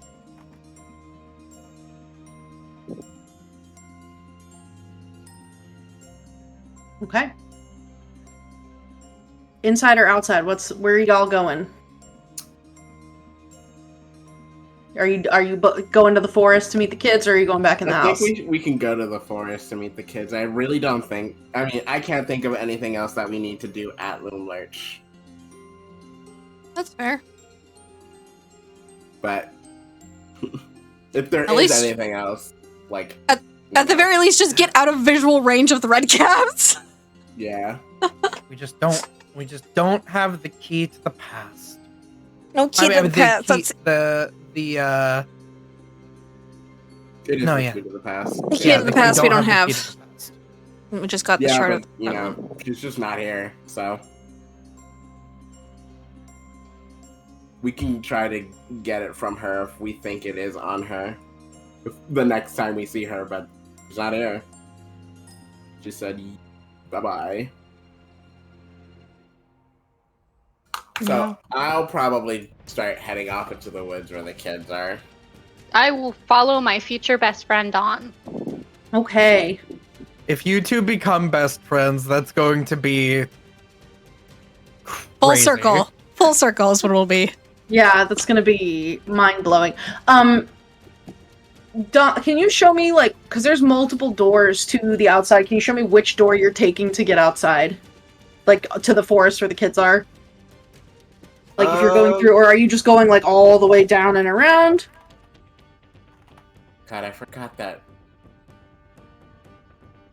Like, just I go like back this. through here. Yeah, the fastest way to go is through here. Right, yeah, you're going back in through there, but what door Are are you you going out coming that out door? of on the other side? That one? I would imagine this one, yeah. the last piece of the map that's not revealed that Yeah. Yeah, that tracks. Okay. Yeah. Okay. Wow. Wow. So yeah, you two could have. can Oh my go through god, there. it's an adult dragon. Oh my god, I don't know. Ego and Clover, you guys can also fly, like, through that door, and, like, I mean, you're flying, and the red caps are running, and they can, like, run kind of fast, like, but not fast enough to, like, catch up with you. You can just close the door. and like they bang on it a little, but then they stop. Like they can't really. They're kind of fucked. So Nice. goodbye, red caps. But yeah, you're able to go down and out through this door. Oh my god, the music is intense. We're gonna do this instead. Excuse me. Suncraft. Why are you being rude? That's what I thought. Just being rude for no reason.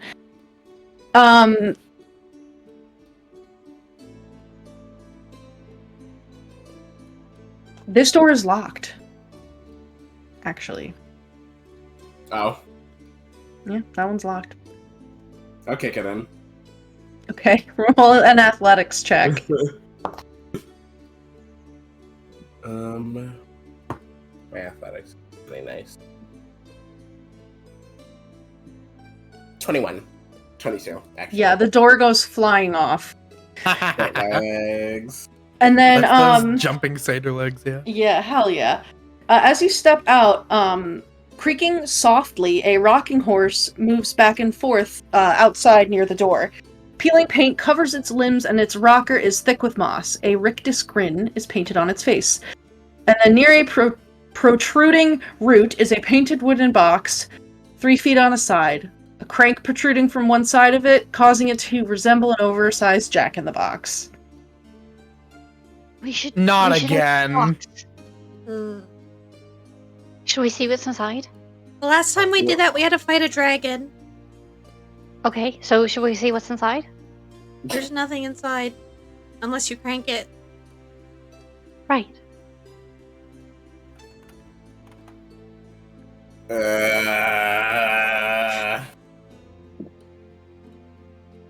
Oh, the rocking horse is what she can fly on. Take that. Wait, really? I'll activate Yeah. my magic eyes! She flies on that rocking horse, I'm quite sure. You look at it with your magic eyes? Yeah! Okay. Can it fly us? So when you look at the rocking horse, it's like weird. You're getting like a little bit of transmutation magic like on the rocking horse, but then I believe this is evocation? Please. Okay, yeah, so there's like transmutation magic on it that looks exactly like the transmutation magic on Ego's broom. Okay, yeah. There's also another transmutation magic on it that is like over the whole thing. Mhm.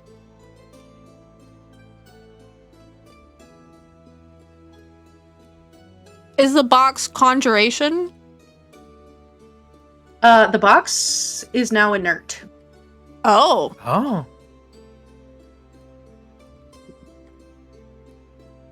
If there's nothing in it, we could put something in it. Maybe. It's not magical anymore. You guys can mess around with it if you'd like. I'm just gonna stand over here. In a far enough corner so that if something goes wrong, I won't immediately be the victim.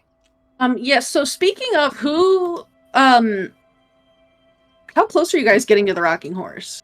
Oh, I'm right here. Saoirse was immediately like, can we open the box? Should we open the box? I'm about where I am because I was trying to like get a visual of the auras. So I backed up a bit to like look. And I'm riding side saddle on that broom next to her. Okay. Yeah, so for Saoirse, you would notice once you get like within 5 feet of this unicorn that there's this like depression, like a kind of like a hole almost on its forehead. Oh Oh.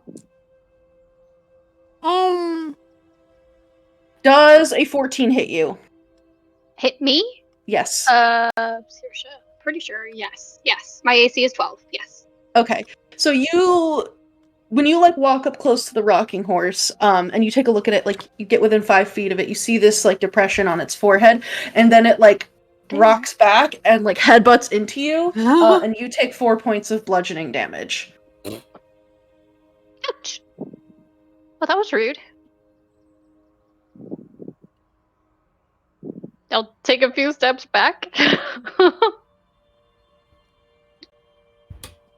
Sorry, I didn't realize you had rules about, distance. It just sits there. It's got that like stiff grin painted on its face. Its eyes are unmoving and unblinking. Pretty sure it might just be an asshole, like everything related to bags. Well, but it's missing his horn. Yeah, which means that if it headbutted you, it would have been worse. Wait. Clover, what magic did you say it was? Transmutation. Do you think it's It's the unicorn. her mate? I think so. Oh, the one in the letter. She turned it into a toy. That's what she does. Well, then we should return him to his mate. If his mate's here.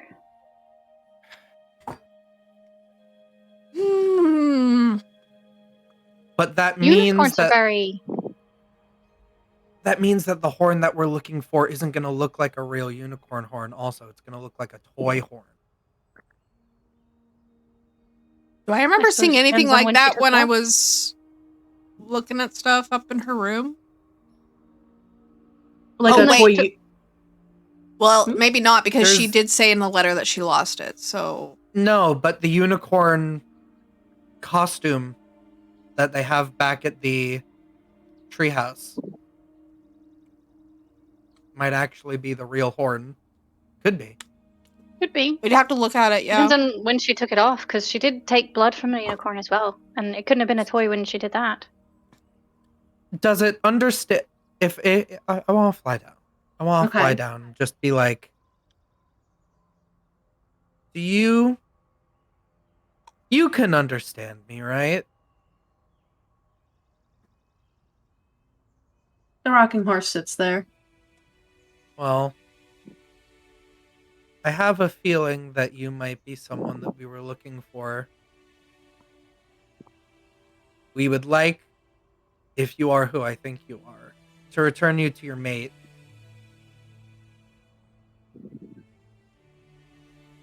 It sits I there. don't- Lamorna?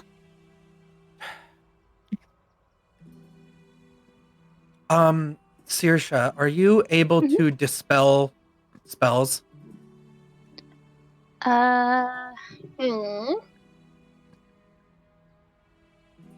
Let's find out. It's a druid spell, right? Not I think today. generally, yeah, I think most spellcasting classes do have dispel magic. Not today, but I can do it tomorrow. I'd have to, I just have to change sort of how my magic's working. I think that we should take this with us if we can. Okay.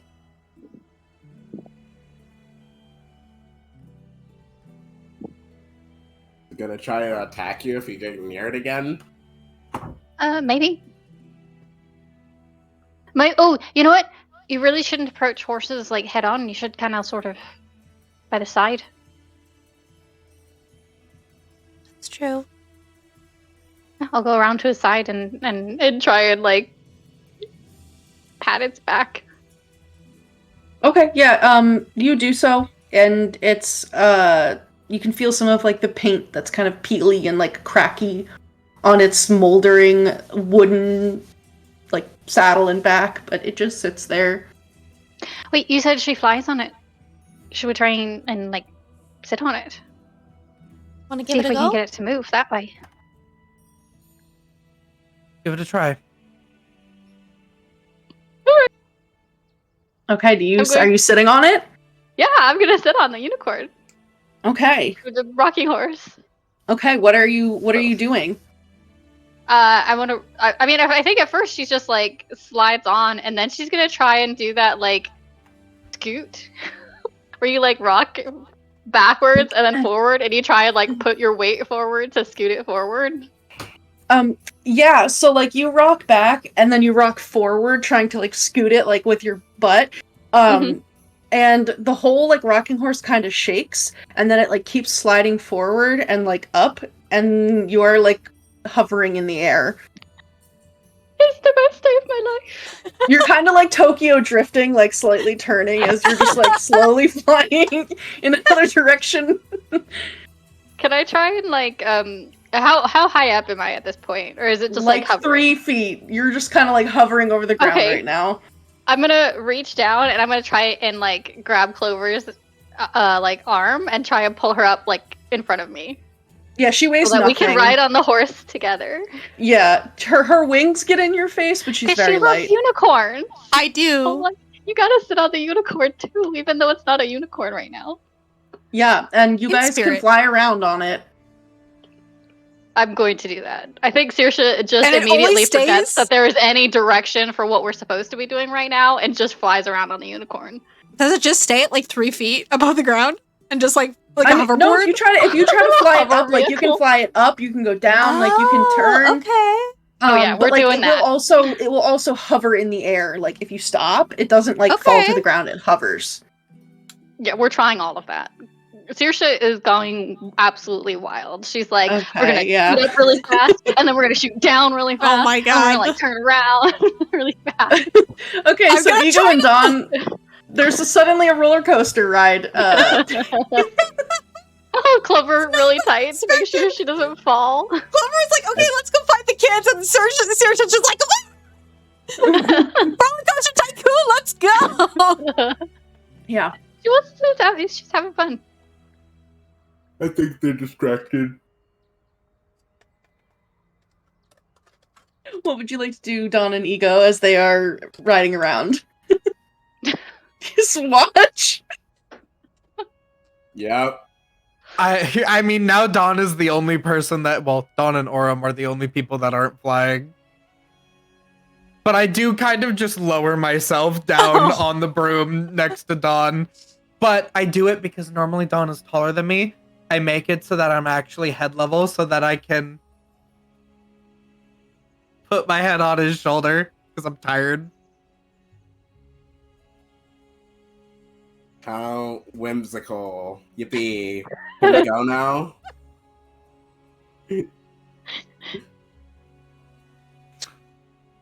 Hello? Nope. What? Can we go now? Yeah, Go sorry. This way. I'm gonna start directing it towards where I last saw the kids. Yeah, for sure. You can definitely do that. I'm not gonna go too fast. I'm gonna stay with the group. I'm gonna, it has a flying speed of 40 feet, so it's like slightly faster than the group, but also slower than Ego if he's flying. But like not that much faster than Dawn. Because Dawn's a satyr and he's bouncy. Yeah. I'll keep pace with Dawn. Yeah, but you're able to head into the woods, and you guys can meet up over there. Oh, let me get your rocking horse. There he is. There you go. We're all over in the woods now. Oh my god, are you okay? Don't die. Yeah. Okay. But yeah, you are over there, and Will is there, like, talking to all of the kids, like, checking on them. He's checking on Broader, the one who got poisoned.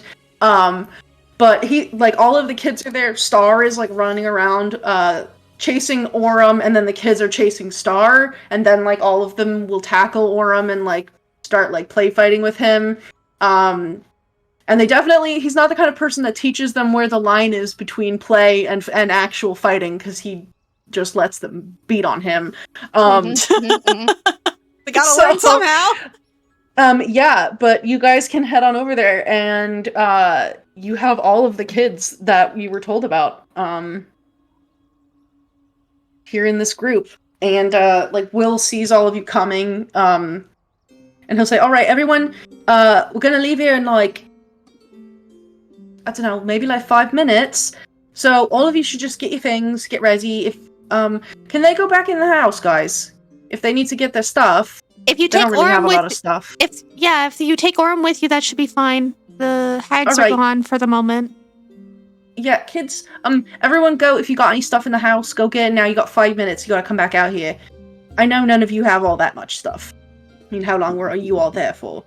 But ransack it if you want, and all the kids will like Clean up. Clean up. Everybody, everywhere. And the kids run in and start like grabbing all of their things. A couple of them like go over to the goats and the pigs and like start leading them like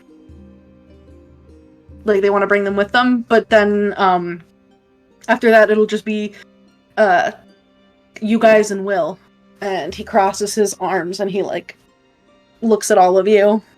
All I right. sit on the rocking horse and just rock.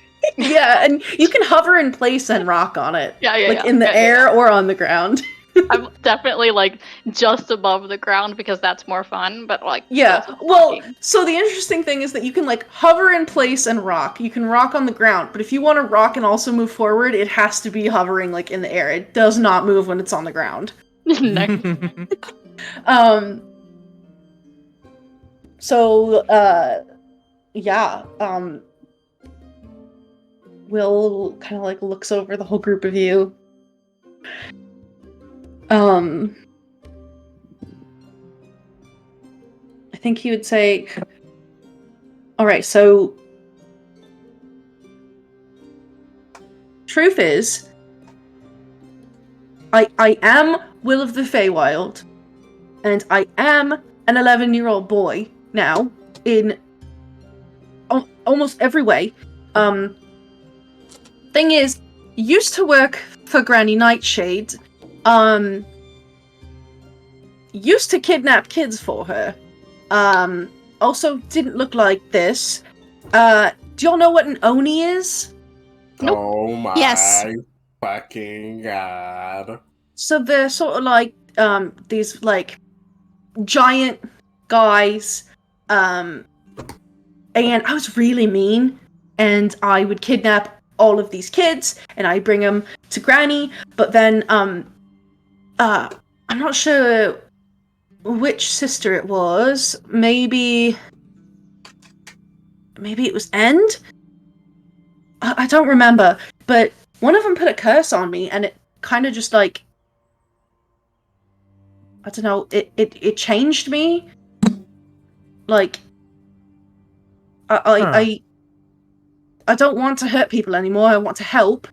You know, I don't feel like doing bad things is, well, okay, sometimes it's fun to do like a couple little bad things, but like I don't enjoy get doing really bad, mean things like I almost took on the Irish accent, like hurting people, you know, or like eating them. Kind of used to do stuff like that, so it like turned me. I got cursed, but it turned me into Will of the Feywild. Huh. So I don't. I'd say it's a weird curse because that seems like an all-around good thing, but I suppose it's pretty bad for an Oni. Well, I mean, to be honest, I don't want to change. I like being like this. I like feeling like this and having fun, and I don't really want to go work for Granny anymore. I think that's I valid. don't want to kidnap any more kids. Yeah. It was a curse sort of on me, but also on Curses Granny aren't because I always worked. Yeah, but I worked for her, so then she kind of thought that I ran off. Turns out I've been here the whole time. And the very kid that she's been looking for used to work for her, and she doesn't even know it. So that's what happened, and that's why I don't want you to tell the kids. They don't need to know. I've never found any magic that's ever been able to undo this, and I don't want to. That's fair. So can you Fair please keep it a enough. secret? Why is she looking for you? Did you just really make her mad? Oh yeah, I pulled all sorts of pranks on her. Like one time, I found this like big pile of like poop, Okay. and I kind of like brought a lot of it over here, and I like threw it at her windows. She didn't really like that. You know, I actually tried to help Mishka escape twice, but that stupid dragon got her. So, you know, we're just I guess I just caused the trouble. That's fair. Do you, by chance, know what happened to the horn to her rocking horse?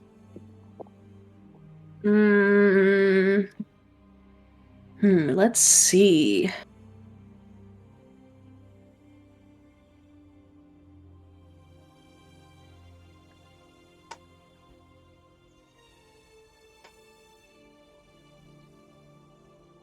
Yeah, I think he might know. Oh my gosh, would he know?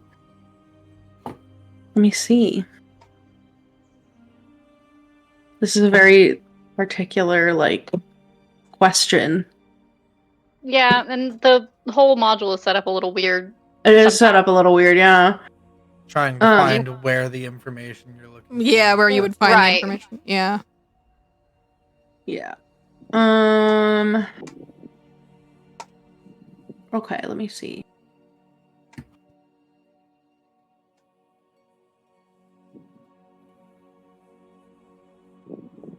And it's yeah, so I think he actually would say so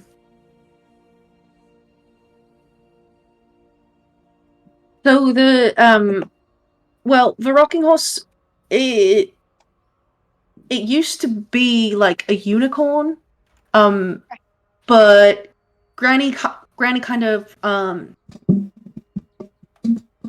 might have tortured it a little bit, didn't really treat it nice, and then she kind of took off its horn and cursed it so that it would be that. And he gestures to like the rocking horse. Give it a So little pat. I did guess correctly, though. Seems like she lost the horn, though. oh, I Yeah. thought she had it. Hmm. Do you think Sam could turn it back into a unicorn? Maybe. Not for free. Well, If- nothing's ever free. If it's just a spell, Saoirse, you might be able to do it, or maybe Oh. I in a little while. That's But true. if it's a curse, my mother always told me that breaking curses is different from just breaking spells. Oh, I think I have a thing for curses too. You seem to have everything in an apple pie. Thank you. He doesn't have an Oh, apple. wait. Where's the apple pie? Can I don't- have some? I don't have that. Never mind, I don't have that. I'm so used to playing a cleric.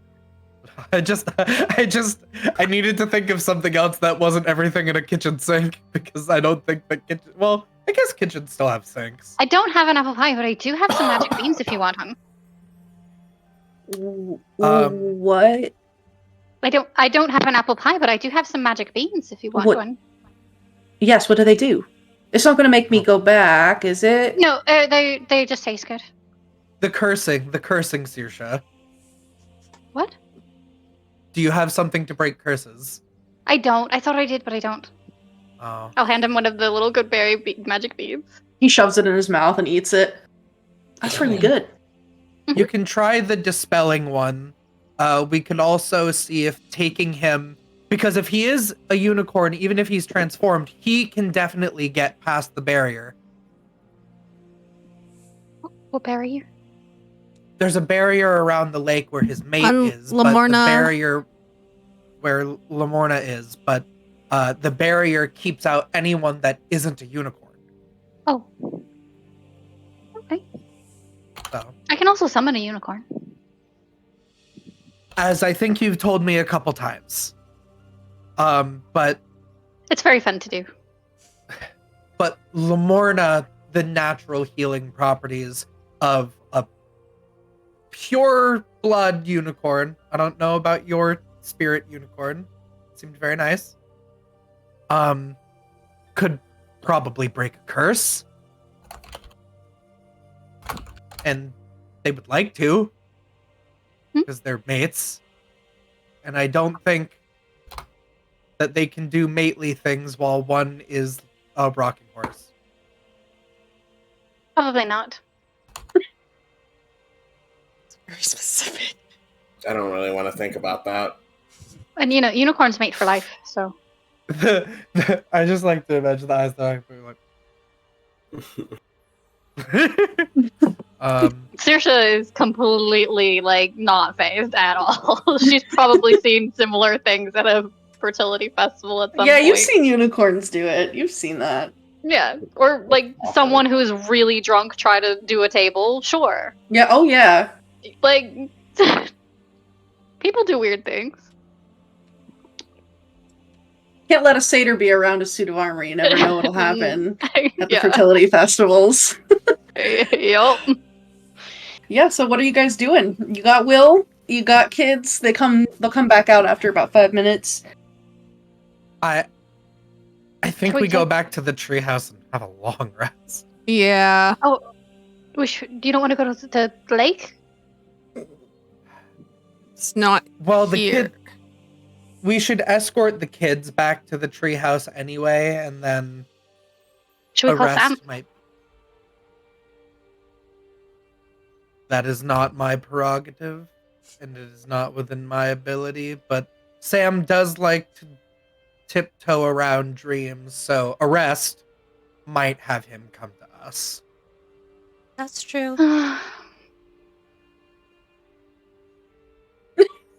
It's just arrest sounds very boring. I've been trapped in a well or in a pit for 2 weeks. We could but if we go to the treehouse, we could also look at their unicorn costume to see if maybe. Mm-hmm. I mean, Saoirse, you don't have to rest. I'm sure all of these children have a lot of games that they want to play that all of us are a bit too exhausted to do. It's also a giant talking living, well, I mean, trees are all living. It's like a giant treant, though. Oh, sure, If I've that got lots of makes- treant friends. If that makes it more appealing to you. Okay. Yeah, I don't know. I don't know how Saoirse feels about the treants. I don't know. Maybe she hates them. Maybe she loves them. I think. Saoirse doesn't mean, hate a she's lot not. of things. I was gonna say, I don't think she really hates anything. I I think. think I'm a druid from the Feywild, and you know what? I actually hate trees. I actually hate trees and animals and also magic. Yeah, I think Saoirse loves animals more than plants, but she gets along with plants. Okay. Most of her friends are, animals and plants. So, Yeah. So let's go back to the treehouse, if we may, Yeah. with our little gaggle of children. Yeah. How many in total are there again? Okay, so they're at the house. There were 1, 2, 3, 4, 5, 6, 7, 8, 9, 10. There were 11 at the house. And then there was Will's gang, which I believe was 4 kids and Star. So that's 16. Will would make 17. Yeah. So there's Wow. y'all are have you ever seen a group of little kids on a field trip where they all have to hold each other's hands in a line? Yeah, They're that's I'll do why We're on a field Yeah. trip. Yeah. Yeah. Because Will and the boy Pud that was helping Broader are the oldest, and they're 11, 12. Mm-hmm. Everyone else is under that age. Oh my god, I've actually had to do this. It's so hard to keep them. It's so hard. PTSD. It's so hard to keep them focused. It's so hard. So yes, let's do Yeah, our because best to get they're them all back. that age where they're not too cool to like care about things yet because they're not teens, but they're not like a little baby that like you can control. Like they're like at that prime age where they have like truly like become fully realized people, but they're in a tiny chaos body. Like, so they're just like running around, like they're having a great time. They're a couple of the younger ones are like doing the thing where they just ask you why. Like they ask you a question and they just say why. And I feel like Ego's been in this position before with oh my god, the Scarecrow boy. What is his name? I'm forgetting. Clapperclaw, yeah. With like Clapperclaw, he's done that to you before. But like it feels like it takes a really long time to get to the treehouse. Whether or not it actually takes a lot of time. Saoirse's having the time of her life. She's like, Saoirse's having a ball. The time goes so fast. But yeah, you guys are able to make it to the treehouse to Little Oak, and he will like kind of like settle down and like lower the little like rope ladders and things for all the kids so that they can like climb up into the treehouse, which is now packed because there's like 17 kids in it. But yeah, they are there. You are there. Good thing Clover has a tent. What would you all like to do? Take a long rest? Can I just use my eyes to see if I can locate that horn on the unicorn costume? Oh, right, yeah. So... just to double check that it's not here and we don't even know it. Yeah.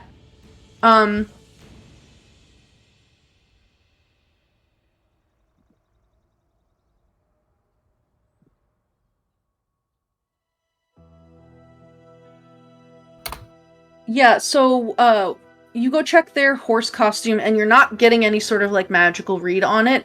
They have, like, a wooden, like, it looks like they kind of took some wood and, like, roughly, like, carved it into, like, the shape of a horn that is, like, glued onto the brow of this little, like, handmade costume. Okay. But you don't sense any magic on it. Does it look like it's similar make or wood to the horse, or is it seems like completely different? I mean, it's like wood, so in a sense, like it's, you know, it's the same material, but like this one, I think you can probably tell looking at it that like this was carved by children. Okay. It's like not as worn and like paint stained the way that the rocking horse is. It was a good guess, but I don't think it's it. It's too new and made by children. Might still be able to use it if we're talking about weird logic.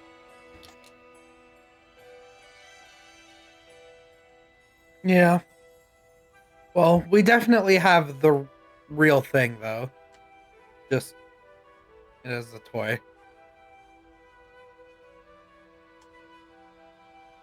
We'll make more progress tomorrow. Yeah, we will. Okay. Anything else anyone wants to do? Ego, you can identify all of those items. You can take like an hour and get the rest of them. I will do that. I have so many scrolls now. Yeah, there's a lot of scrolls. Does anyone want any of those items?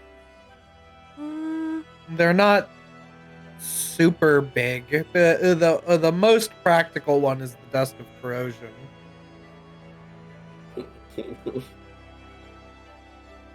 I don't know. Yeah, there's a pipe of smoke monsters. There's a talking doll. There's well, Ego took the cloak, and then the Dust of Corrosion, the Comprehend Languages, Scroll of Fear, Scroll of Antagonize, and then Dove's pipe. I guess it would like that one doesn't quite register as like normal. But it's effectively a pipe of remembrance since like they're all little magic items. So for you guys, that's what.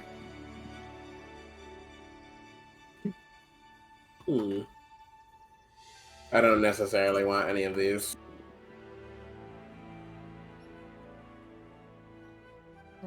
I'll leave them around. Pick them back up if no one takes them. You can always like try to trade them or sell them later. But yeah. Anything else anyone wants to do? Or are we long resting? Rest. Okay. You guys are able to do so. Kristy's not here, so I believe Saoirse is Fey Lost, technically. And Ego is also Fey Lost. I would love it if you guys could roll me d8s. Let's see. What dice do I have? 5.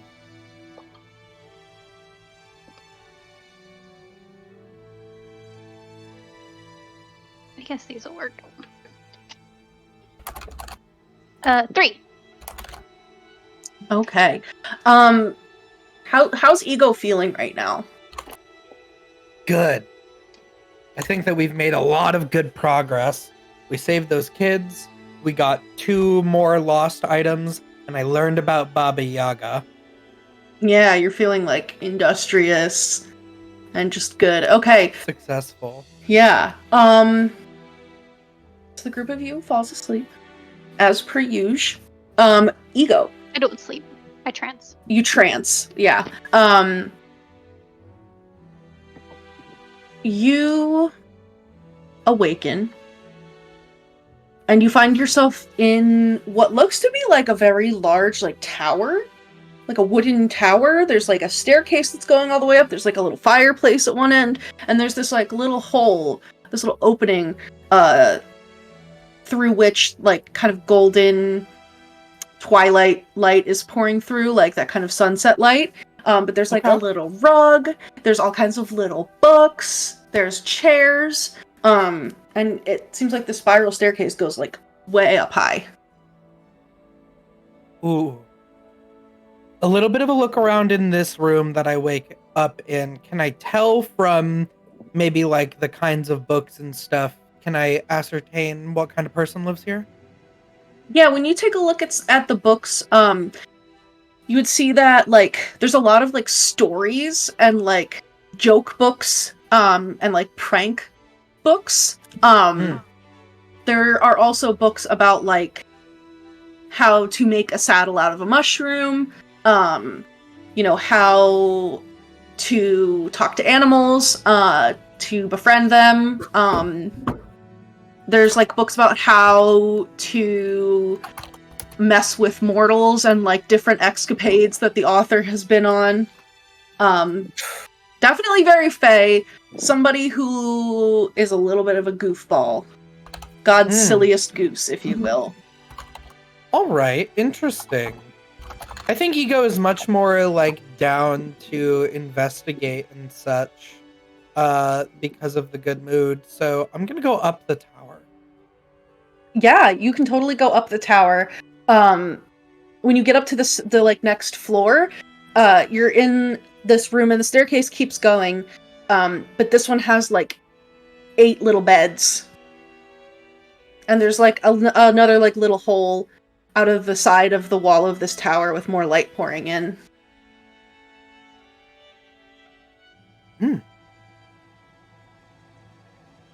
I'll call out. Hello. I found myself in this tower. I'm not a trespasser because I technically don't remember coming in through the door. You hear like a little like twinkling kind of noise. And then this little like head pops in through the window from the outside. Hi! And you're looking at like a little, this like very like round and cheerful face of like a woman or like a girl with like bright green skin, and she's got this like long red hair with all of these little like flowers and twigs coming out of it, and she's got these big butterfly wings behind her, and she floats in through the window and lands in front of you and says, "Trespassing? What do you mean?" Never mind. Don't worry about that. I'm not a trespasser. You're gonna be late. You're gonna be late. What am I gonna be late to? picnic? What are you bringing? Of course. I haven't decided yet. You haven't decided? Oh my, oh. Uh-oh. Will you help? Okay. That's not good. Okay. Understood. Yeah, you need to bring something to the picnic, or else everybody gets to make fun of you. And I've had enough of that. Can you make cookies? How much time do I have?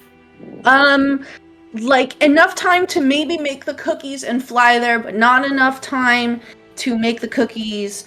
And like, if you were to make cookies and then make a cake, that would be like too much. I'll make cookies. Let me go find the kitchen. It's this way. Where is it? Okay, She's wonderful. like leading you up. But she leads you to like this little kitchen, and you can see that there's this like round, very like kind of colorful, red and white and blue and silver like cylinder of metal, and it seems like the top of it, a square has been cut in, and there's like some sort of a little like chimney made of clay built out of it that like curves off into the side of this like rounded wooden wall. And then there's this little hole like at one of the ends of the cylinder that's kind of like wedge shaped, and it has this like little almost like oval shaped piece above it, and then there's this like fire lit into it. It's like it's a soda can. Because my word picture's not very good. It's a soda can. It's an oven. Okay. Oh, I'm because you're okay. Tiny. Yeah. Yeah. Right. Yeah. Okay. And this Pixie will take you into the kitchen that's there, and they have all these like little cupboards. And she's like, "Well, chop chop." Right. Okay. I mean, if Saoirse can make candy, I can make cookies. I definitely know how to make cookies. You bake cookies, right? Yeah, like most of the time, unless you were gonna like make a cookie out of something that you don't need to bake. That's okay. Okay. Baking. It's kind of like bread, which means I need flour. Oh, here! And You're gonna give me a real flour? She goes over like and picks up like an actual flower that is like the size of her, and she hands it to you. Here you go. All right, I'll take like some petals, and I'll kind of just like rip it up, and then some water. Oh, here there's can you grab that bucket? There's like a little bucket. It's an acorn cap. Okay, come on this way. And she like runs over to the I'm gonna get like a drop of dew. Yeah, another little hole in the tree, and she flies out. She's like, "This way, come on." Oh, okay. Do I have wings? You do. You have like long, black, silky butterfly wings. All right, wings again. Let's go, baby. That's why I learned that spell, because I've been practicing flying in my dreams. Let's go. Yeah, you guys can go fly out, and there's like a little leaf as you fly out of this massive tree higher up on it that has like a little dewdrop hanging from the tip of one of the leaves, and you guys can like get the little dewdrop. All right. So I basically start, I bring that back, I mush up the flower petals in the water, and I'm like, it's probably like a little bit pulpy, so it's like, okay, that's like dough. And cookies are sweet. So something sweet, like honey. Do we have any bees nearby? Oh yeah, there are a bunch of bees nearby. Okay. They hate me. Don't worry, I will go get it then. I let my squirrel. I parked my squirrel like right next to their hive, and like they didn't really like that. They said that it was a no parking zone, so they don't really like me. Because my squirrel ate a couple of the bees, but there's like so many of them. Well, I mean, you got to be careful where you leave your squirrel. They stung him a lot. Oh no! He's just all bloated like those dogs that get stuck in the nose. Oh god. Okay, I'm gonna try and go swipe just a little bit of honey for my cookies, which is a wet, mushed up flower petal with honey on it. Yeah. So this other pixie will lead you out and point up to a hive that's like up in this tree, and you can see a bunch of chubby. These are not actually. I just realized. These are humming bumbles. They are hummingbirds that have yellow and black stripes because we don't do the other thing in this game. Okay, Right. I understand. And they are fluttering around, and they are collecting honey with collecting pollen and nectar with their long little beaks, and then they go and deposit it into the hive where all of the worker humming bumbles make the honey. Perfect. You know what? I love these even better. I'm going to try and get a little. I got like the little acorn with my mushed up flower petals, and I literally am just gonna try and like scoop into the honey. You're gonna. Okay. Are you trying to do this unnoticed? Yeah. I mean, Roll a stealth check. Yeah, I gotta. I don't have time to make deals with humming bumbles because I'm late for the picnic. It is a 16 stealth. Okay. Yeah, so you're able to be pretty stealthy, and like you find a spot where there's like a little crack in the hive, and there's some like honey pouring out like onto a branch, and you're able to like go and put your acorn cap underneath it. And it seems like the humming bumbles are busy flying around and like chirping at each other, and they don't notice you. And you now have an acorn cap full of mushed dandelion petals, water, and now honey. I think that's it. And then like the pixie is like down there. She's like, "Come back!" Wow, they didn't even see you. You're really fast. Do you want to race? I'm getting very good at this. We're late. We can race right. to the picnic. We can race to the picnic. All right. Okay. I'm gonna I just get like any flat piece of thing that I can just slap the basically like just dome of mush and honey and stuff, and I put it in the oven. Yeah, there's like God, what is smaller than an acorn cap? I don't know. that could be used as like a little plate. Yeah, they have like tiny like button? little. Yeah, they have little buttons, and you can pour your dough into the buttonhole, the holes on the button, and push it into the oven. And then like this pixie's just kind of like standing there like rocking back and forth on her feet. And just like being happy and like smiling. Are they done yet? I think not. I think because I just put them in there. Oh, okay. Are they done yet? Maybe. Let me check. Does it look the same? Yep. I think it needs a little longer. Aw, man. Are they done yet? No. Different now? No. Nope. I do that back and forth until like it looks different. Yeah, it takes like, like a good like 10 minutes, and then Yeah. they look cooked. All right, I think they're done. Can I taste one? Well, it's kind of like one big cookie. I think it's kind of like a cookie cake. You said I couldn't bake cookies and a cake, but I made a cookie cake. You're a genius. Oh my gosh. Obviously. They should put you in charge of the next picnic. Do you want to be in charge of the next picnic? Should we do Absolutely. something else other than a picnic? Yeah. You want to have a bonfire? What's a bonfire? You light a bunch of things on fire until it's a really big fire, and then you dance around it. Oh my gosh, my cousin did something like that once, but then it burned down a lot of people's houses. That's part of the fun. Yeah, she just kind of like lit some stuff on fire, But then Okay. it like burned down the whole forest. Oh. I think some people died. Oh. It's okay though. Let's go to the picnic. Okay, come on.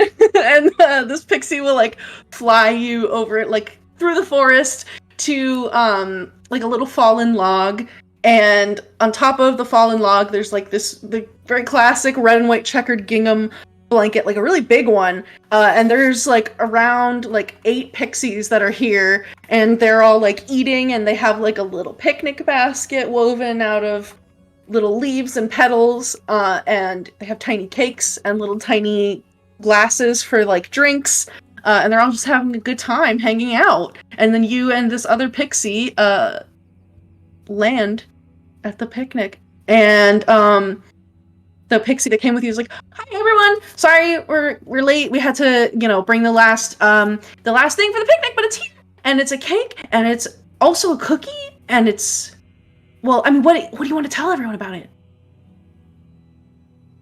That I am a revolutionary baker. Everyone's like, "Ooh, what does that word mean?"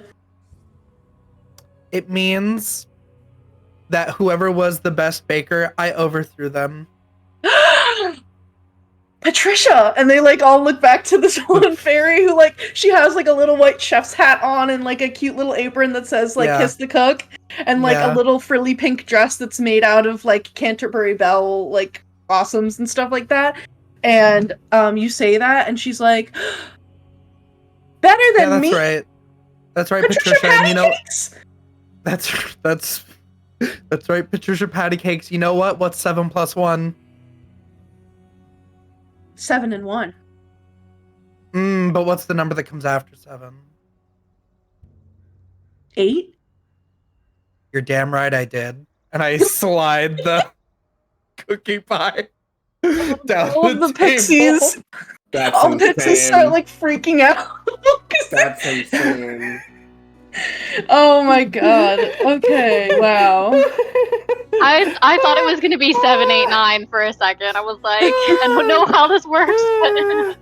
Yeah, and Patricia, I ate that.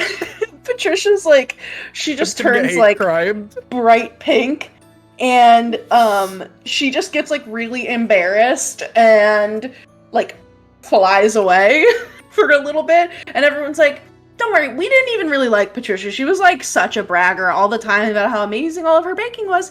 But you know what? She only ever bakes like that gross, like gluten-free stuff, and it's just like not the same." Yeah, and you know what? Gluten-free cakes are actually kind of good, but yeah. Now Miss Patty Cake is gonna have to play Patty Cake all by herself. They all like love that. They're like laughing. And yeah, like they'll sit down. Yeah, this is like ego. This is like dream logic ego of like feeling really good, and this is totally not how ego. Like, you know when you're in your dream, you're like, why did I do that? Yeah. Why did I act like that?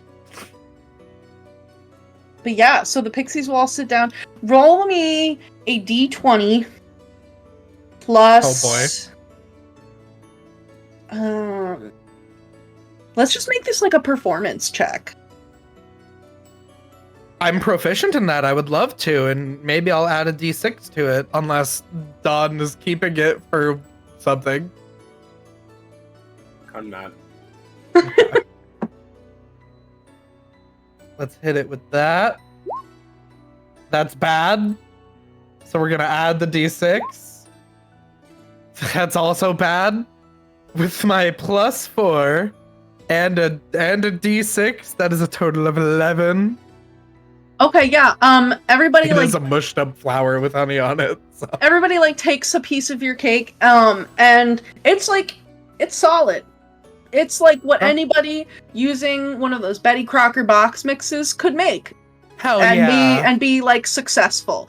Is it the best cake in the world? Absolutely not. But is it edible and tasty? Yes.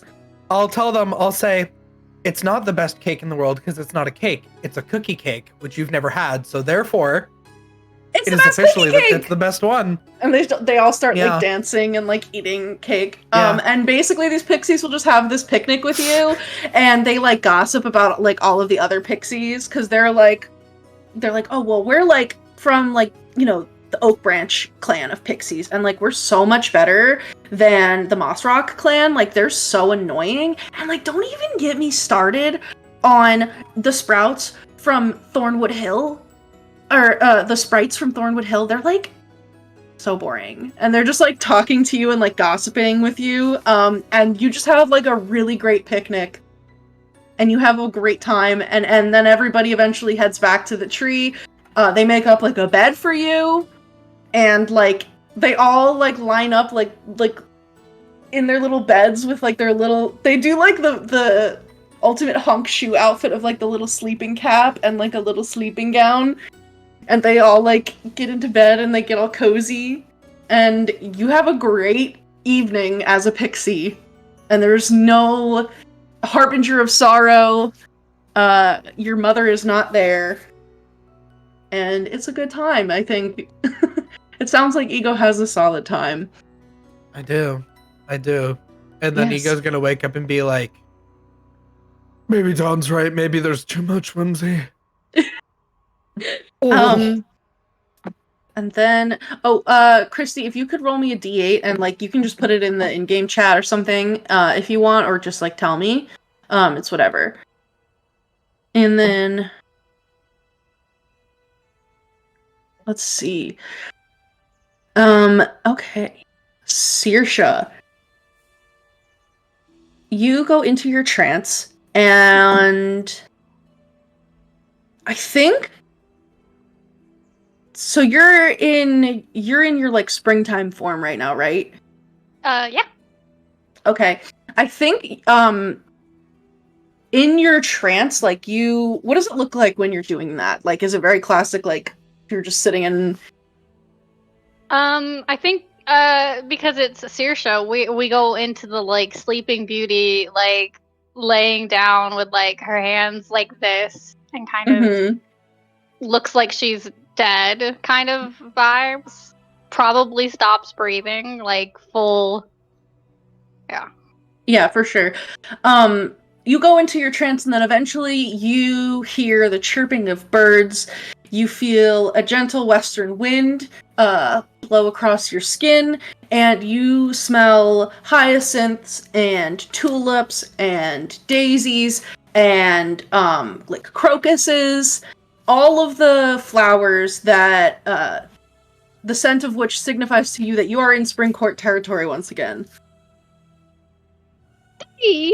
And you can feel like all of the little like very long lush like blades of grass are like all cushioning you around there, but you can open your eyes if you would like. Sure. Yeah, and you're looking up at it's like a morning sky. It's like a very bright blue, not a cloud in it, and you can just see like the endless like rolling hills of the Spring Court, a place that you're very familiar with. And there is a single lone tree not too far from you, and it's this like pretty well established dogwood that is just like its little pink flowers are just starting to open up. But that's like the only thing that you see around. You said there was a west wind? Mhm. Do I get a vibe from the tree, or am I following the west wind? Following the west wind. That's daddy. Okay, yeah. That might literally be my dad. So Yeah, I'm gonna go follow that. Totally, yeah. You follow the west wind, and then eventually, ooh, just happened to my headphone. Weird. You find yourself walking through the fields for quite a long time, actually, and you can feel the sun. It's not overbearing, it's just warm enough, like on your skin, the breeze in your hair. You can hear like little critters running around in the grass. Occasionally, like a flock of birds will go overhead, and they'll all be like, "Hi, Saoirse," as they like fly overhead. Yep. Yeah, but then eventually you find yourself at like a grove of several trees, like all different kinds. There's magnolias, there's pear trees, there's cherry trees that are also like just starting to form their like delicate, ruffly little blossoms, dogwoods, plums. I'm trying to think of all of the trees that flower like kind of early spring. That's everything that I can think of right now. I think my peach trees are as well. Yeah, I've probably got some my peach. plum and my peach, and they're both kind of getting there right now. So Yeah, but there's like this whole grove of spring trees. yeah, I think Saoirse will like come and sit down and start talking to the trees and the animals and just like telling them about her day and her new best friends that she's made. Yeah, and as you're saying this to all of the trees, you actually notice that like from a couple of the trees, like the bark like shifts and moves, and then eventually like you see like little faces that peer out and are like looking at you, and then these little dryads, and a lot of the dryads of the spring court are very young looking in appearance because typically like the trees just are very new and young looking. But so all of these like young girls and like young women like kind of come out, and some of them have like a little head of dogwood trees. Another one has like this very long hair made of just magnolia blossoms, and another one is like covered in all of the little flowers from a peach tree. And they all come out and they all just kind of like sit and they're like listening to you talk. And they're very shy, but they also like they know you and they recognize who you are. And so they're kind of just like looking and like listening and like whispering to each other. And so then I sat on a unicorn, but it wasn't a unicorn, it was a rocking horse. And then it flew up into the air. And they all like start clapping. It was very fun. Of course, I'm not really supposed to be here right now. I'm supposed to be there. I have to go see Zybilna. Princess Saoirse, and one of the little like the little cherry blossom dryad will like kind of slide over. Yes. So you're I don't mean to be rude or anything, but it sounds like you're still cursed.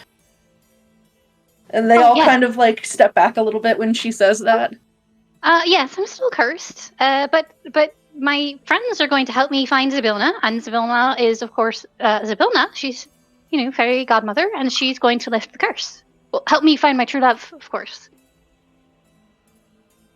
Are you sure that's going to happen?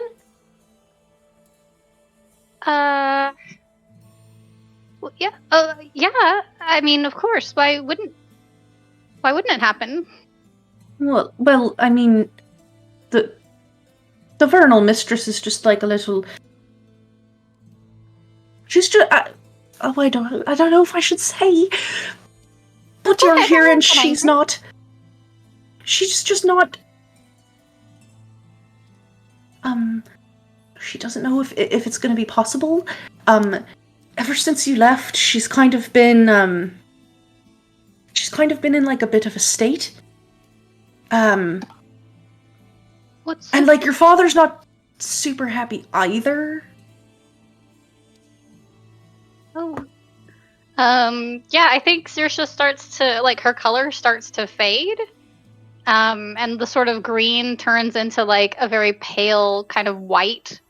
And her hair starts to turn, like, a deep blue with, like, white on the ends. And her eyes turn, like, a very bright silvery color. Well, they don't think I'm going to be able to do it. Well, it's just sort of like Find her. Well, I just think it's more of like the curse that they're worried about, because it's already been a while, and they kind of thought that, you'd already be with Zybilna by now, and if you're not back home yet, then that means that you haven't succeeded yet. And they're kind of there's been like a lot of like a lot of the betrothal offers, now that you're gone, they're starting to rescind them. Well, that's fine. They're not right anyways. They're not my true love. So Well, that's what? It's sort of like, it's not because they know that you're going to go do the quest. It's because Because well, like you had, well, sort of, you had to leave, right? Because you have to do this because you're going to be cursed. It's just things are like a little weird without having you here. It's Weird. How? like you left, and if you look really, really closely at the sky, it's not as blue as it was. And look, I only have 472 cherry blossoms on me. Last time I blossomed, I had 1006. And look at the grass. It's a little bit wilty. Oh. I'm so sorry. Yeah, I think it's just like you left, and I mean, like, we all know you had to leave. Some people in the court were kind of happy because they didn't really like you. Well, yeah, I know. Most of the people in the court are, I'm sure, thrilled. Yeah, but it's sort of like when you left. Do you think it's like- because Mom's sad? I'm not really sure. Like, it's just weird. It's like you left, and it just like spring doesn't feel as sprung. I'm so sorry. I didn't mean for that to happen. I'll try to get back as quickly as I can. Of course. Oh, yeah. I mean, well, we want you to, we just hope that you're able to be successful. It's just. Do you believe in me? Well, I believe that you're very smart and capable, and I think if you set your mind to anything, you could do it. Hey, okay, so you think I'll do it then? But Mum doesn't. Oh, You don't? I think Saoirse just full on starts weeping. Just full, and like I think the whole like winter, like the temperature drops yeah. drastically, and there is a full on blizzard in this grove. Yeah, that happens, and like the snow begins to howl in, and all of these dryads who are like these very young, spindly, like spring trees, they all begin to like shiver, and a couple of them, like their flowers fall off of them, or like they lose some leaves from their hair, and a lot of them like run back into their trees and hide, and like the little cherry blossom girl is like, it's not Sorry, I can't help it. I'm sorry, I'm trying. Can't stop. I know, it's just, that curse is from Titania herself. That's really a lot. I'm not trying to break the curse. I just need to find my true love so that that they can break it. You know? Right. Because that's what she did. She said if true love's kiss will break it. So it's not me. It's her breaking her own curse. I mean, I guess it is sort of. I don't know. I hope it works. I hope you find. I'm sure I will. It's very cold. I'm sorry, I'm trying. I know you really can't hard. help it. I've got to push it down really deep, and I just can't right now because my mom doesn't believe in me.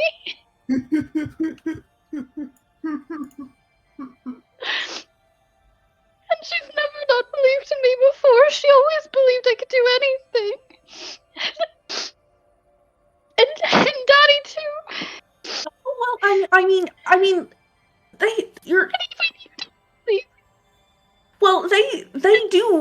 believe. They know that you're very powerful. It's just that.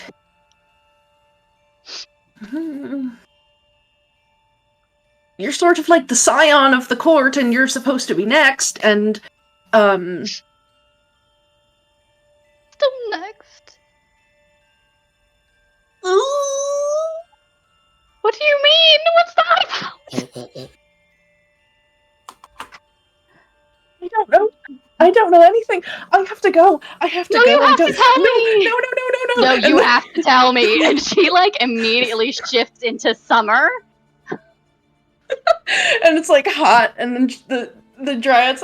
And there's that like spooky thunder that's like off in the distance with no rain and the lightning crackling down. Please don't make me tell. Please don't make me tell. You have to tell me. It's not. You don't want to know. You don't want to know. I have to know. No, you don't. It's my right to know. Please, I don't want to tell you. I don't. It's not really about what you want right now. It's about what you have to do.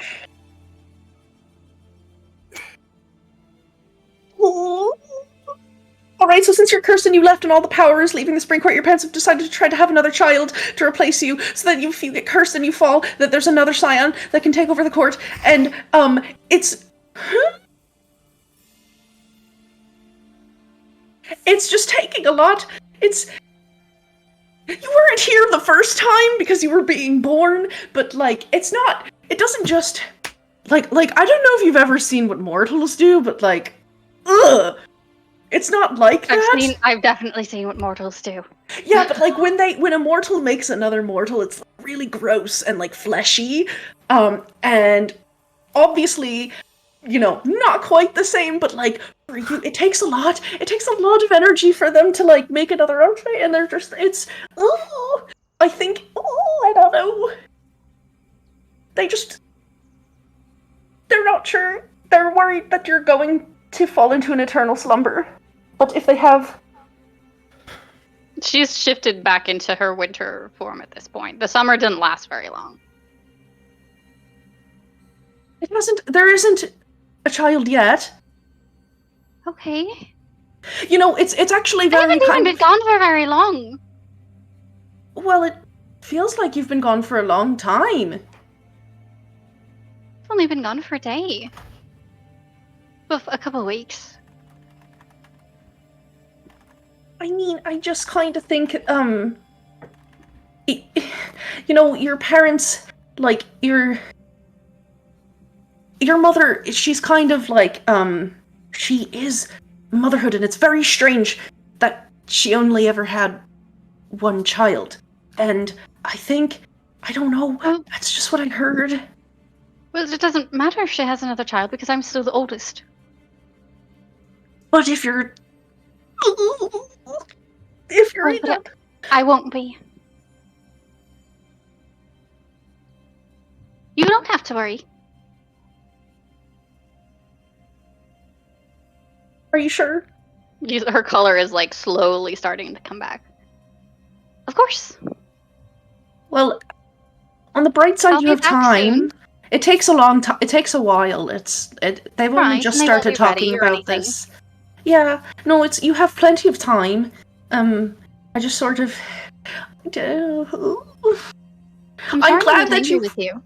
I'm glad you heard it from like me instead of somebody else, but it's It's not. I didn't want to make you sad. I appreciate that.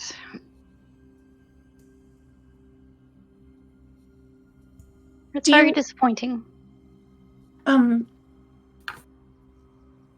Yeah, they just sort of got this idea to do this, and I'm not really sure why but they are. Okay, it'll be alright. Everything will be just fine. I'll find my true love, and I'll fall into an eternal slumber, and they'll wake me up, and everything will be fine. Right. Do you want us to braid your hair while you're here? Yes. Right. Immediately back to pink. Yeah, and then the dryads will gradually come back out, and a couple of them will like braid your hair, and they'll put like little twigs and little flowers into your hair. Very like Rapunzel from Tangled with the like, yeah.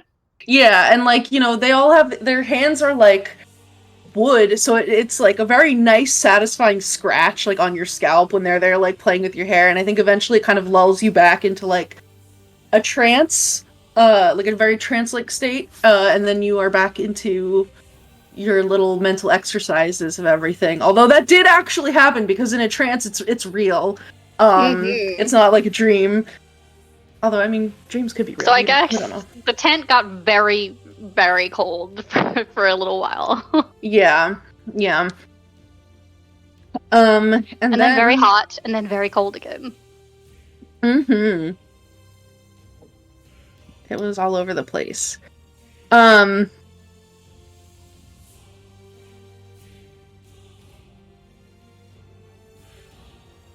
my god, of course. Clover. You drift off to sleep. And then, you eventually find yourself waking up in, like, a little bit of, like, a grassy field. And you can hear, like, this gentle wind blowing through the trees, and it smells like all of these, like, fresh flowers that have just, like, burst forth and bloomed. The sky above is blue. Oh no. Did I go to the spring court? You sit up and look around, and you can see that there's, like, a grove of, like, all of these trees with, like, pink and white flowers. And you can actually hear some, like, voices coming from there. I'll go towards the voices. Okay. Is Luna around? Or is she not here this time? Luna's not with you right now. Okay. Yeah, I'll head towards the voices. No, wait, no. Luna would be with you. She's with you. Oh, she's with me this time? Okay. Yes. Because sometimes she is, sometimes she isn't, so I'm not sure. She would be able to be here. Okay. Yeah. I'll have her on my shoulder and we'll go check out the voices. Yeah, as you get closer, you can see that there's, like, this grove of spring blooming trees, and there's all of these young women that are gathered there, just kind of, like, playing with each other's hair, which is made out of, like, leaves and petals and flowers and sticks. And then a group of them are all doting on Saoirse. And she's kind of, like, laid back there, and they're braiding her hair and, like, putting stuff in it. I only just saw your roll because you rolled after everyone else, but you rolled the same thing as her. So, Saoirse, while you're kind of there, Like, I think a couple of the dryads, like, gasp and, like, run away. And Clover is standing at the edge of this little grove of trees, and the dryads are all, like, looking out and, like, very shy. Hi, Clover. Hi. Here.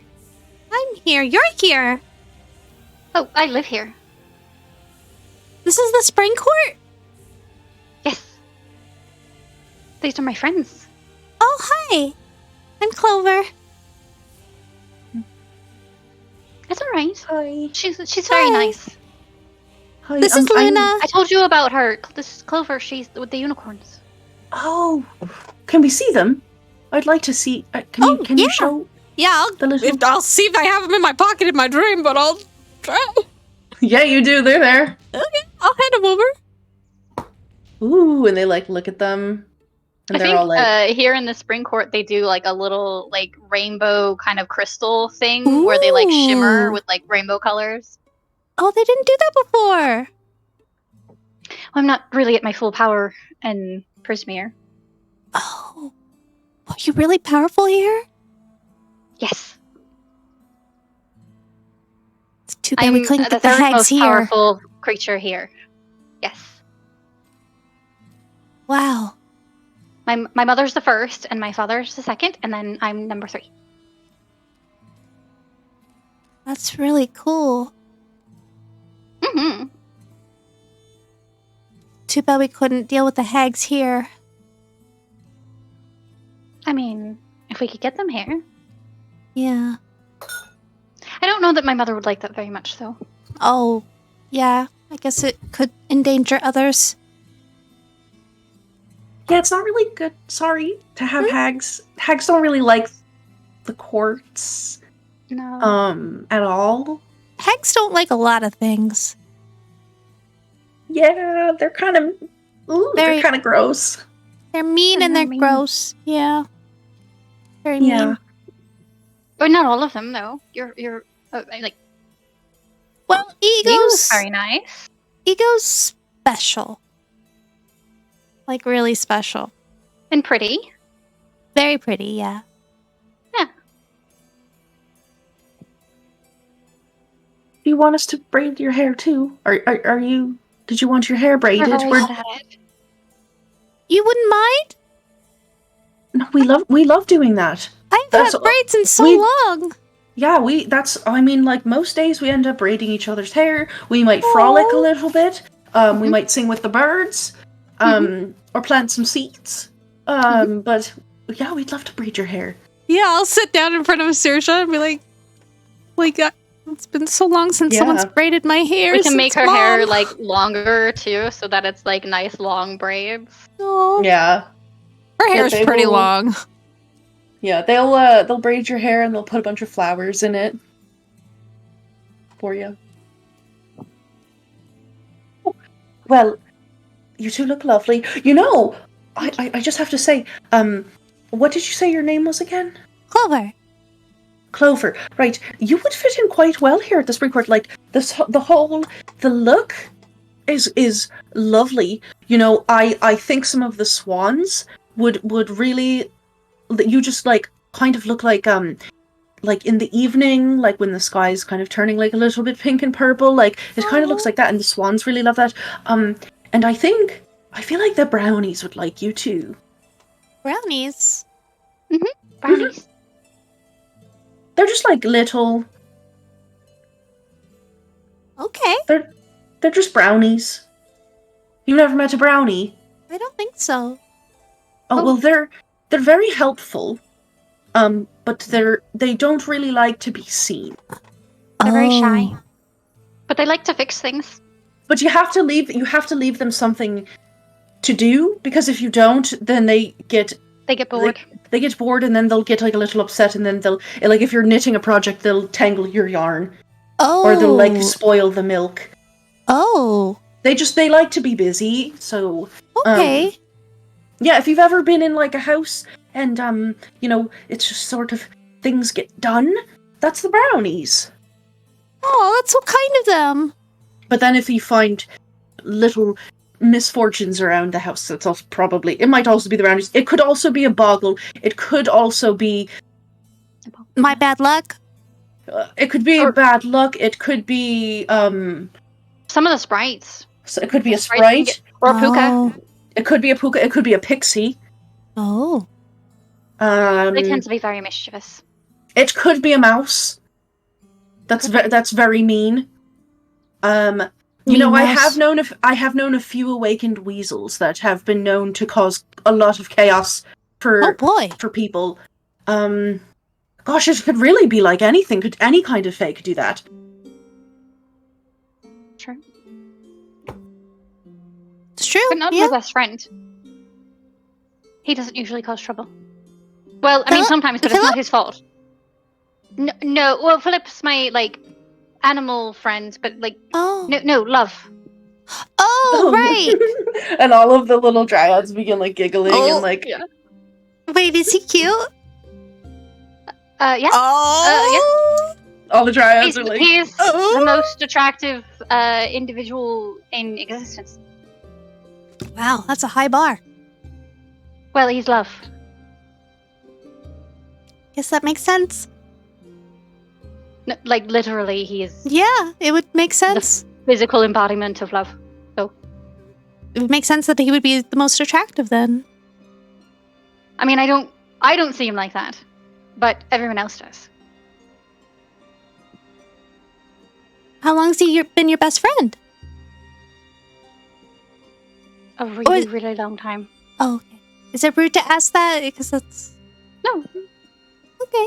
we don't die, so age isn't really a bad thing for Oh. us. It's actually a good thing, because the older you are, usually the more powerful you are. So, Yeah, and it's sort of more. It's also just like we don't. I mean, like mortals are always talking about. Oh my gosh, I've been here for days. I've been here for years. I miss my family. My child is probably grown up. Like, and they have all of these measurements for time. And like Yeah. sometimes there's a couple fae that really like to like watch that, and they collect like little clocks and things. But it's not because they like respect it or follow it. It's just kind of like out of interest. it's a We don't really curiosity. measure that. You just are. Yeah.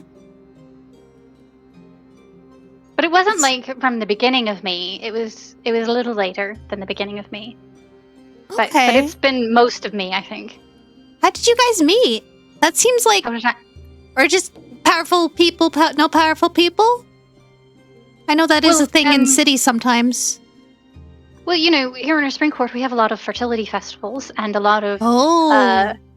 love festivals and a lot of tree climbing Oh. festivals. But the fertility festivals and the love festivals, tend to attract love. So he was there, and nobody else would talk to me, so we became best friends. That's really sweet. He's very kind. Sometimes, like I said, sometimes he causes trouble, but it's not on purpose. It's not his fault. Because sometimes people, when they fall in love, it's a problem. Really? But that's their problem. But yeah. If they're not happy with who they fall in love with, or if somebody else isn't happy about who they fall in love with. You mean like one-sided things, or? Yeah, I guess. And more like, if you were to fall in love with someone and then somebody else was already in love with them, then that other person... I mean, that's usually not a problem here.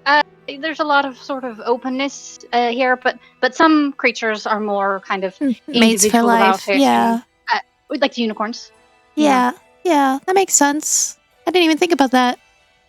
So if you fell in love with someone that someone else was already in love with, if they're sort of that type of person, they wouldn't be very happy. Right, yeah. But that's not his fault. No, I don't think that's anyone's fault. He doesn't, do it to cause problems. Yeah. He just wants people to be happy. Is he in the Spring Court, or, where is he? Everywhere. So he And nowhere. So could he, help us with the hags? I don't know how helpful he would be. He kind of just...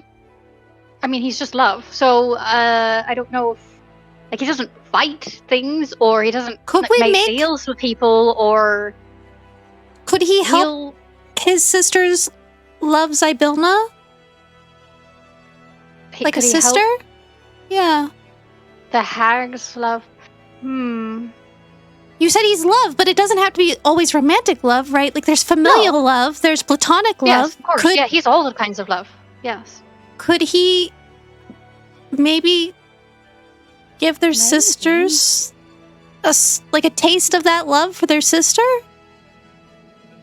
Maybe. Maybe give him a little bit of empathy. I don't really know the full extent of his power, but I imagine... I don't know how he would do that. I know that's a big ask, but I was just thinking about it. I feel like it takes a lot of magical energy, but I could ask him when I see him. I'm sure I'll see him again soon. I did just send him a letter. That's true, yeah. You'll have to tell me what he looks like when you see him. Everybody sees him differently. Really? Except for me, but yes. Oh, okay. Yeah, I'd like to meet him. Although sometimes I can see him differently if I try really hard. If I squint and wrinkle my nose and look at him really, really closely, I can kind of sort of make him look like however I want him to.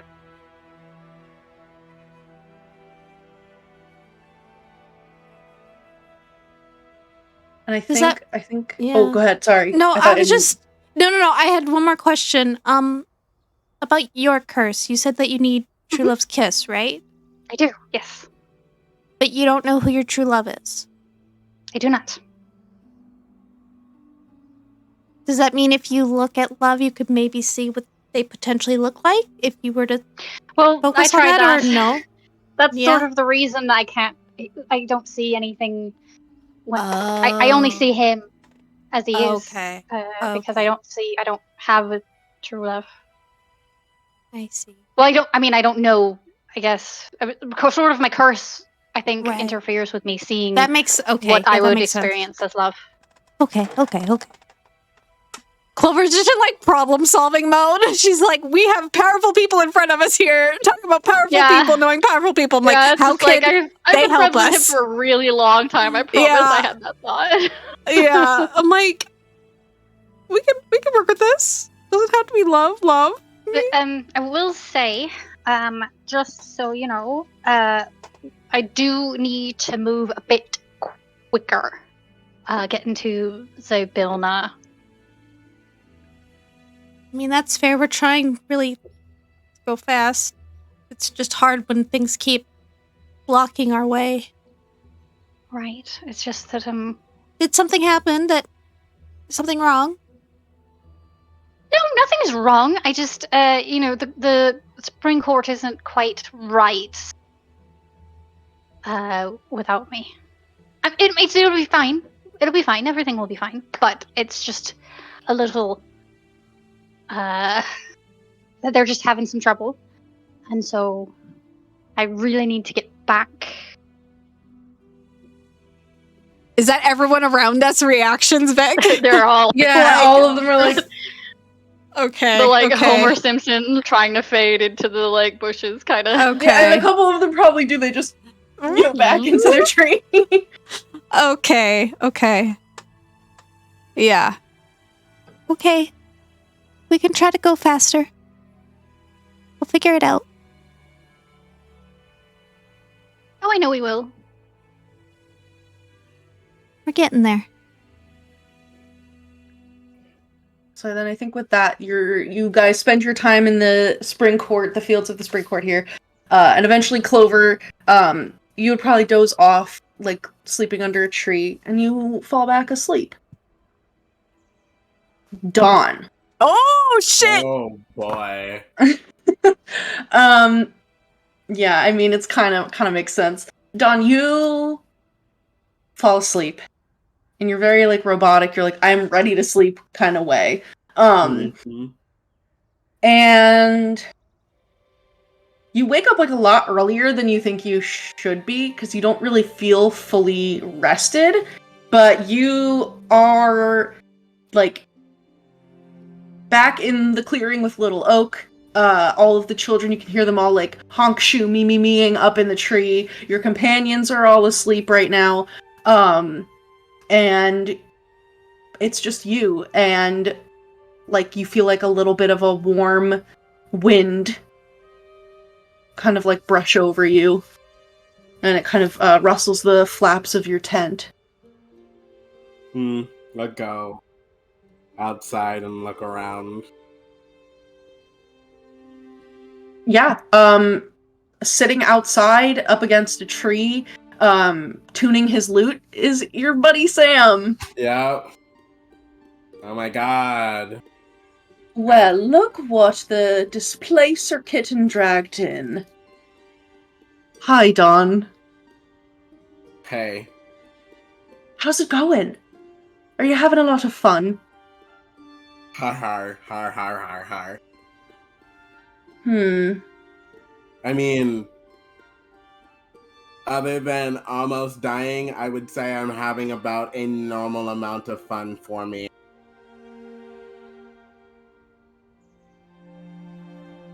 Sorry, let me, I think I should rephrase the question, get a little bit more specific. So, in terms of your oath, you swore it, that was great. Do you think that you've successfully carried it out since then? Do you think you've been successful at meeting the tenets of the oath? He goes and he pulls out a piece of paper that he wrote all the tenets of on. Yeah, so it's the kindle the light, shelter the light, preserve your own light, and be the light. Yeah. He reads it over, kind of does the slap the piece of paper thing and says, "I think I've done my best." Right. So you did your best. Do you think that's enough? You sound like my boss. At an office job, not in general. Oh, well, look at me. I'm a man who wears many hats, I suppose.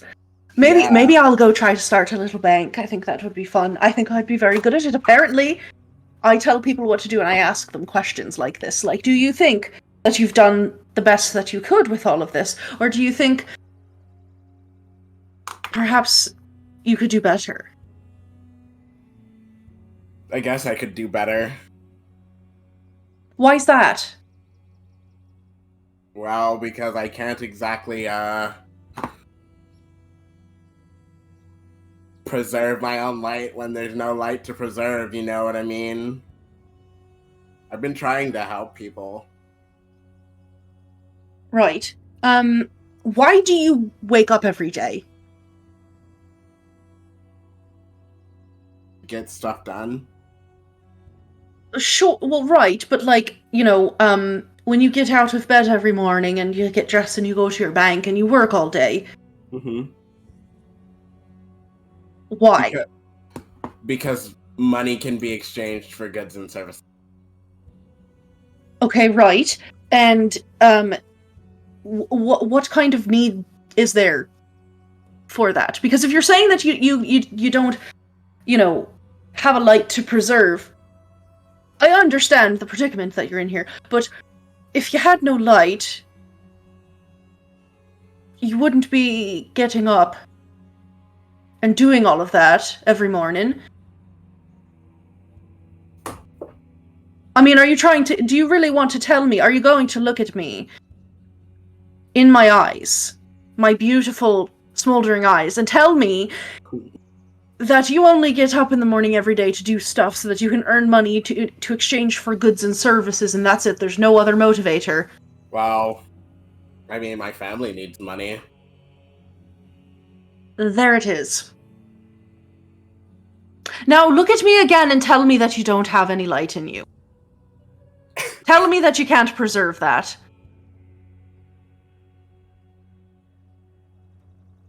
Okay, can't. I see your point. Right. So do you think that there have perhaps been a few times recently where maybe you kind of did the opposite of kindling light in a couple people? Probably. Who do you think that is? Anybody that I yelled at recently? And who would that be specifically? Oh my, are we really doing this?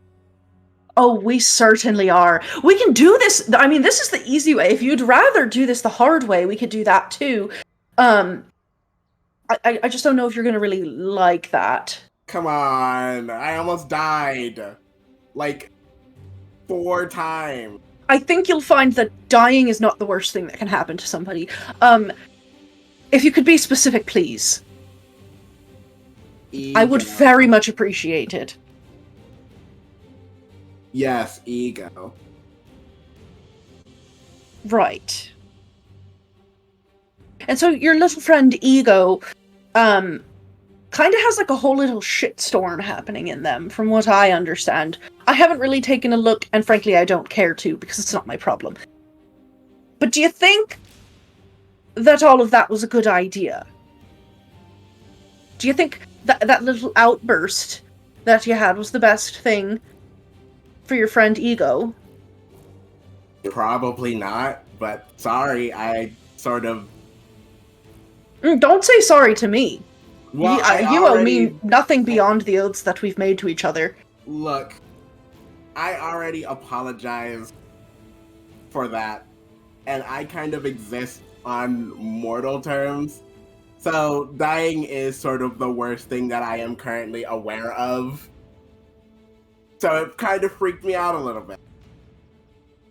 Do you think that your death, if you had to choose between living your life and breaking the tenets of your oath, or dying and maintaining them, which one are you going to choose, Don? You can be honest with me, don't lie to me. I can tell when you're lying. It depends on who I'm breaking it for. Anybody. Hmm. Could be Ego, could be Clover. It could be your lovely best friend Aurum. It could be for anybody who needs it. We don't choose. It's not always the people that we like who are the ones that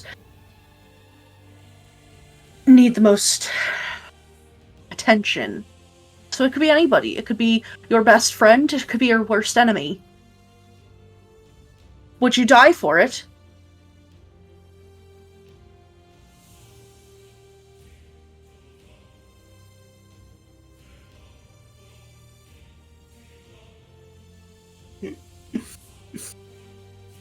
Uh-huh.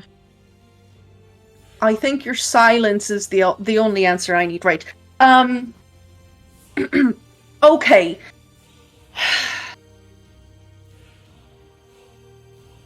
Do you have anything you need to ask me? I know that's a leading question. Yeah, it kind of is. I mean, I know all of it, but I would love for you to tell me.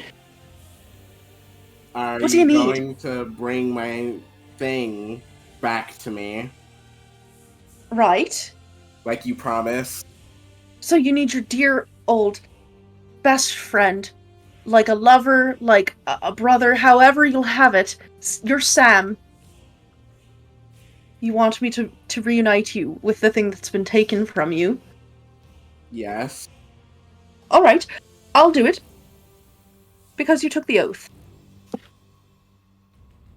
But I'd like you to think real hard as I'm putting it back in you, and maybe real hard after, about that question of whether or not you die for the oath.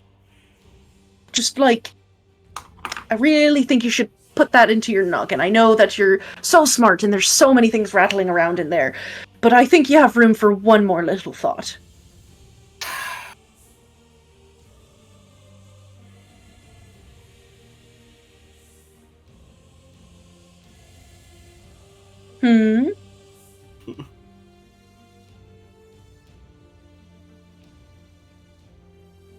Are you not ready? Are you not ready for this? No, To be made whole again? Maybe I should wait. Maybe I shouldn't do it right now. We never specified a time that I would do it for you. Look. I'm gonna think about it, okay? You're just asking me a difficult question with a lot of variables, and despite being somewhat timeless, I have a feeling that there is a certain answer that you want me to come to very fast. Not necessarily And I need more time to fast, think about it. but... I mean, I don't want you to lie. I don't want you to just say the thing that you think I want to hear you say. Does that make sense? Anyway. Yeah, that makes sense. Right. So I'm not gonna lie to you. I don't really know yet. Right, okay.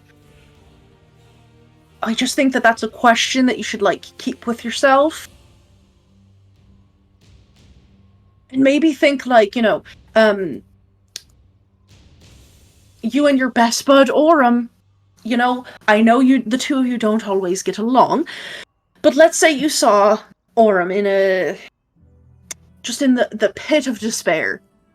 I want you to just think about what you'd do in that situation. You know, think really hard. If he's on the brink of despair, what are you doing? And if you think that you're not capable of following your oath in that situation, then I would love to rectify that for you. But I want to make sure that what I'm giving you is going to fix that problem. Are you certain that that's going to do it? What if you don't change? I am certain that if you do it, it will at least allow me to approach the scenario with more nuance and understanding than I currently am capable of. And what if it was yourself on the brink of despair? And all the things that... all of the hurt and the pain and perhaps fear, dare I say, that you've ever experienced. What if you're faced with that? Would you save yourself? Would you kindle that light? Because when we started this conversation, it seemed to me like you think you don't have a light in you. Do you think your light's worth kindling? If there is a light to kindle, then yes. So you'd think that there isn't a light, possibly, that there's a chance. Hmm? I mean, isn't being an adult just doing things out of obligation anyway?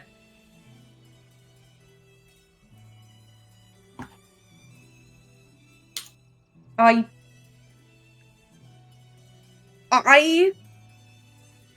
don't understand that, but I can see how someone like you might feel that way. Look at me, I'm so empathetic. So what I'm trying to get at here, I guess, is that when you're made whole again, it's not necessarily always going to be as simple as just you carry on with your life.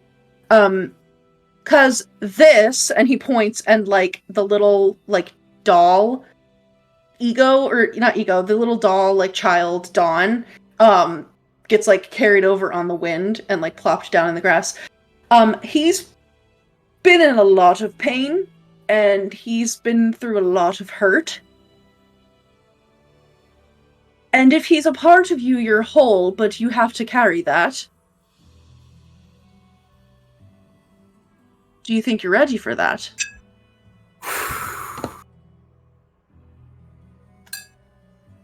You know, what? Being an adult also means making yourself ready for things that you aren't ready for. So, yes. Alright, well, just remember that oath, and I think you'll be fine. Maybe. Do you want this now? He kind of like looks around. It's not very scenic, but I'll take it. Oh, do you want like a little ceremony? I can make us all fancy hats. Here, ready? And he snaps his fingers, and like all of a sudden this giant cowboy hat appears on his head, and you get like one of those big like princess hats that like has the big point and then like a long like flowy thing off of it. And like you can see in the tent that like there's a fez on Clover's head where she's sleeping. There's like one of those little pinwheel hats that's appeared on top of Ego's hat where they're sleeping, and there's like a little like beanie, like a little hand knitted beanie that has appeared over Saoirse's head, and it has like little ear holes. Fancy hats. Thanks. Should I like carve a stone that like commemorates on this day, blobbity blah, Yes. Dawn is whole again? Do you want me to do that? Should I get a chariot to carry you in and like make a whole procession? No, that's too much attention. Do you want me to wake them up? Sure. All right. Hey, fuckers, wake up! And all of you guys, this is where you all come out of your dreams. I guess Aurum would also have a hat. God, what kind of hat does Aurum have? Aurum has like a knight's helmet on, like a big, like fancy, like medieval knight helmet that like his hair is like poking out of all of the seams. But all of you wake up and you hear like, wake up, fuckers. Saoirse! Saoirse, what are you doing here? Princess of the Spring Court. I'm looking for my true love. Well, look no further. I'm right here for you, darling. There's actually this really nice bush over here if you just want to go and spend a little bit of time to... No, not today. unfortunately. If only it were true, Sam. You wound me. My life would be so much easier if you could just be my true love. That's not true, but it would certainly be wonderful. Listen, if all it took was a kiss from you to wake me from eternal slumber, that would be much easier. I mean, you never know until you try. Do you want to try? I can't. You know I can't. What's whatever. happening? Good evening. Or I suppose good afternoon? Good morning. I like your hat. Good time of day. Thank you. Always got it. Can you get up, please? Huh? You need to stand. We're doing a ceremony. Ooh, I love ceremonies. Okay. Right, this one, and he points back to Dawn. This one can't just, like, have anything be normal. Total drama queen. You... Okay, you're the one I- who- Really? I reach out for the broom and use it to help pull myself up because ego is very much like needs to wake up naturally on their own. So being woken up is like, Yeah. Sam, there's not nearly enough flowers in here for a ceremony. Oh, it's fine. No, we're not. It's. We're gonna do a little. It's gonna be a little Sam Satyr ceremony. More like my Okay, own. we're not going into the bush. No. Covered this. Not like that. Not like. Well, we could have it like that if we all wanted to, but it's not gonna be like a spring court ceremony. This is gonna be like my own flair. You know, I've been. Don't know if you noticed, but I've been recruiting some paladins. This one here. My top guy. I did hear about that. Yeah. He's also my only guy. He's He's I very think grey. Recruited paladin. Yeah, he is super grey. It's like really fucked up and sad. It is. It's a bit disconcerting. Yes. We're gonna maybe fix that though. It also might get worse. What the fuck? Well, I told Alright. you. If you're not ready to face your inner child and heal him, then there is no hope for you. You should go look into shadow work because clearly you're not even ready for this journey. We're fighting a child. No, we're not fighting a child. We could, if you wanted to, just not here. They would just go away. Okay. Sam, have you been to the spring court recently? No. Why? Okay. Well, I had a sort of dream while I was trancing, and I wanted to see if it was real or if it was just like my imagination kind of getting carried away with me. Real. That's not the right answer. You should lie to me. I was there. Well, that's... I remember. You were there for the whole thing. Oh, it's every time I see you, you get more beautiful, darling. Oh, Come here. thanks, Sam. Come here. And he Going goes on in to right like give now. you a hug, and then he like does like the thing where like you're hugging someone and then they go to like kiss you and you're like And you're like, no, it's still not okay with that.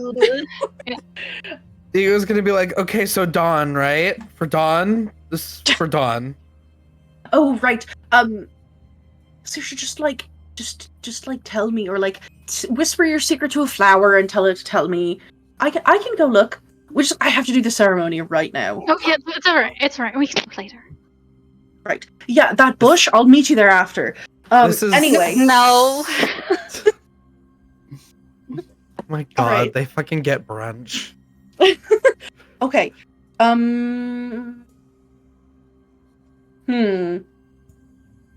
He claps his hands twice, and then there's like all of a sudden this like stone like flooring like comes up out of the ground, and there's this like long like walkway, and like a gust of wind like pushes Dawn to the end of it, and then like the group of you are all like Sam like grabs all of you, like you stand here, you here, and there's this like round part, like a little circle at the end of it, that he has you all like gathered around.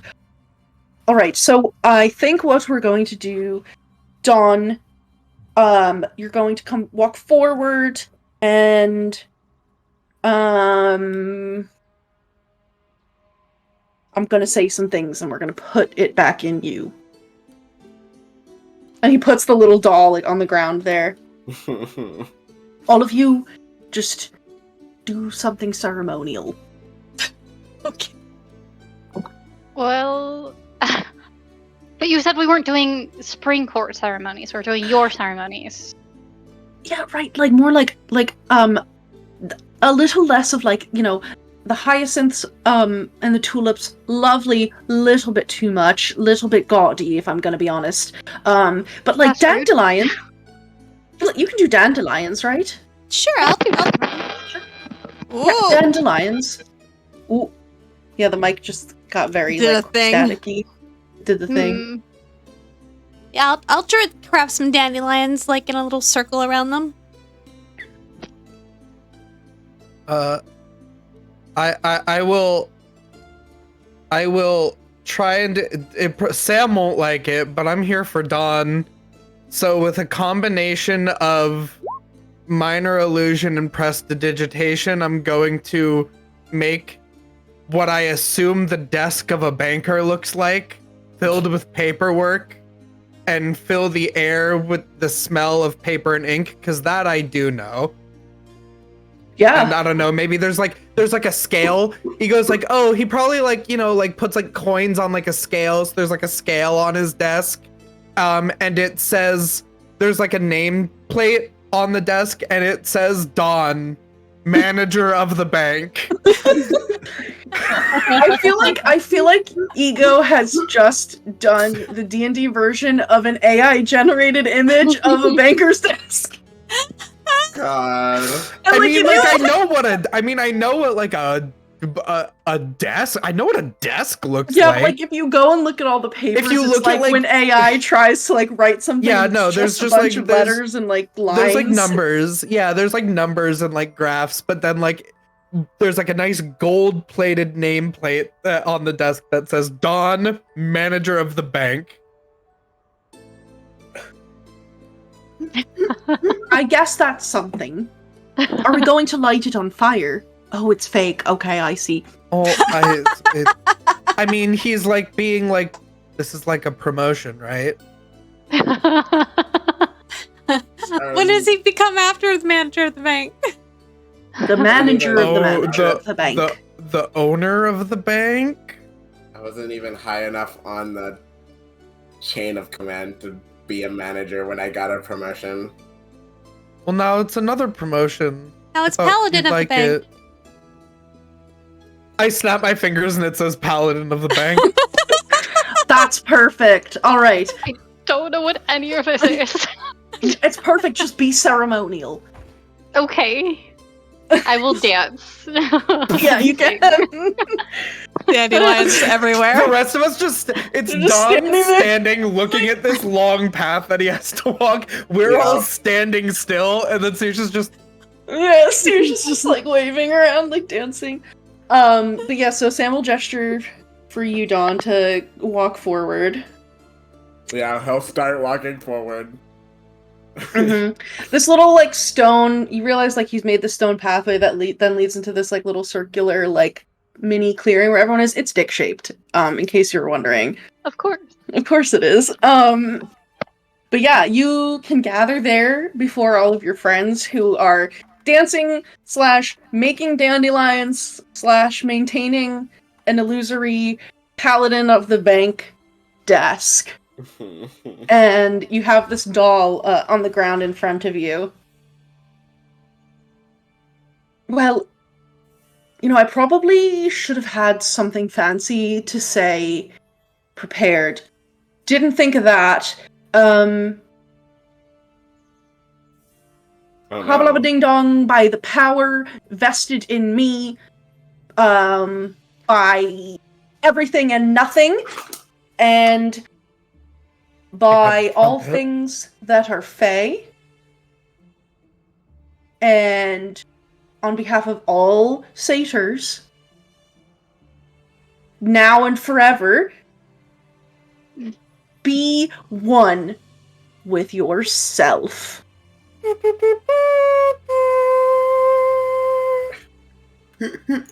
You're just sitting here like, I don't think any of those things are true that you actually have domain or power over. She's not gonna say it, but she's definitely thinking it. Like, do you really have power over all? Do you have the authority of all satyrs? I don't think so. All fae? No. make grand assumptions based on the job you want, not the job you have. Oh my god. Aspirational. Or maybe it's real. Just You don't know. the Final Fantasy VII level up noise. Yeah. Da, da, da, da, da, da. But yeah, so Don, he says these words, and the little doll is still like laying there on the ground. But you can see that there's like a little bit of a glow like coming from it, and there's like a little bit of a cracking noise as like some of the wood down the middle of the doll like cracks. What would you like to do? I guess I'll like lean down and pick it up. You pick up the doll? Yeah. Okay, you can feel that there is this like kind of like faster, like thrumming or like beating, like coming from this doll. Okay. Like from inside of it. I'll hug it. I don't know. Okay, Yeah. yeah. You hug it, and all of you see this doll like gets absorbed into Dawn. And Dawn, you immediately pass out. So it basically just looks like this doll like phases into Dawn, and then his eyes roll back in his head, and he just passes out. Yeah, Ego was like preparing to do the trumpet, like. Okay. Sam, I think you killed your paladin. What happened? Oh, he's fine. What? What do you mean? Is he okay? What happened? Oh yeah, he's fine. He's just reliving all of the pain that his childhood self went through, being here right now. Oh my god. Oh no. Why? I'm gonna rush over and just hold his hand, I guess, for now. Yeah, so Dawn. Ego goes, Sam, what the fuck? Dawn, you pass out, and when you come to, you're at the carnival, and you're little. Oh my god. And you realize that you've gotten lost from everybody. But then you find this little girl with this pig mask, and she tells you that she knows where you need to go, and that you just need to follow her. No. And she'll get you where you belong. And so you follow her, and you take her cold, like, dirty hand, and she leads you into this Hall of Illusion, and you see all of these horrible, distorted versions of yourself reflected, and this girl, and it's like terrifying and monstrous. And then eventually she leads you into this mirror, and has you look into it, and then she pushes you through, and you find yourself suddenly at Loon Lurch, and a terrifying ancient woman made of moldering wood in a ratty, insect-infested doll dress is yelling at you, forcing you to make textiles, sew clothes, do all of these things. She doesn't give you any dinner, and you're there crying with all of the other kids as you are basically being, like, as close to possible as she can get to, like, physically abusing you without actually doing that. It's so fucked up leaving your whole big family. Oh my god. And you're there for days, weeks, months. It's a long, long time. And then Granny calls you to her study, to her library. And she has with her Pincushion. So mean. Pincushion is so mean. She is the nastiest little doll. And she's there, and she looks like she's, like, worn down. A lot of her arms have been, like, carved away. She's falling apart, this little wooden doll. And Granny looks to you and says, "Well, how fortunate that we have another special little child here. One that isn't quite whole. And I think, Pincushion, I think he'd make a great new vessel for you. What do you say?" And Pincushion is like, "Yeah, Granny, that sounds great. He's a bit ugly, but I suppose I could make a new dress and put on some makeup." And what happens next is kind of hard to describe. Granny basically, like, incapacitates you. You are conscious, but you cannot move. And she, like, pulls the soul from this doll and sews it into you. And she has this, like, she, like, takes, like, a spectral sewing needle and sews it into you, and it is, like, beyond any kind of physical pain that your body has ever known. Because, like, the hollow little space where your child self is, it's not all of you, and it's not strong enough to stay there when this whole horrible soul of this doll is getting put into you. And that little piece of you cowers down, and it covers its head, and it sits in the dark, and it waits, and it waits, and it waits, and it's dark. And it seems like nobody is ever going to come. And whatever's happening to this little wooden body of yours now, you are not paying attention to it. You are not there. You push that out of your mind and just focus on existing. And then, all of a sudden, there's this little bit of, like, golden light. And out from the darkness, you look up and you see this person, very tall, clad in green and gold, floral ornate armor, just like shining. And he's you, but he's not you. His eyes are tired. He looks fed up. His hair is not the same color as yours, but he's there. And he reaches out a hand.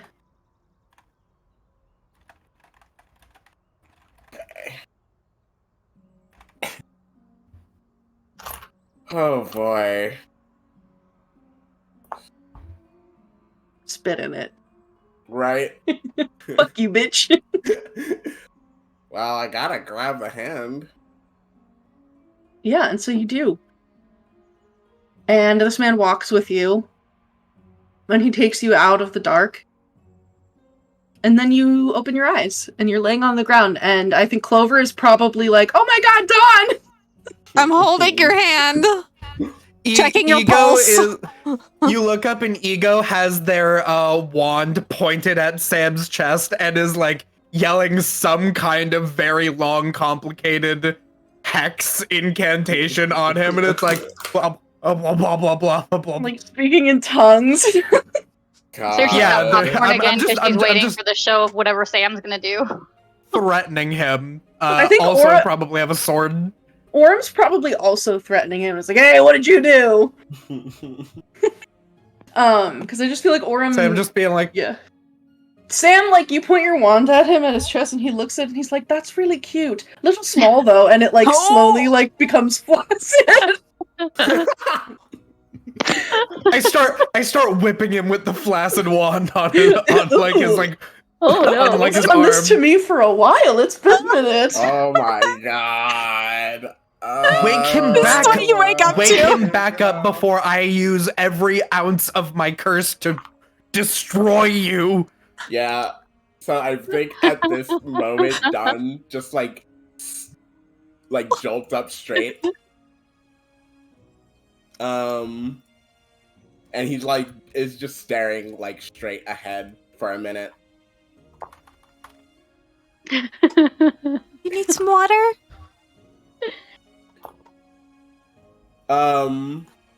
He like looks over, like he's like studying your expression.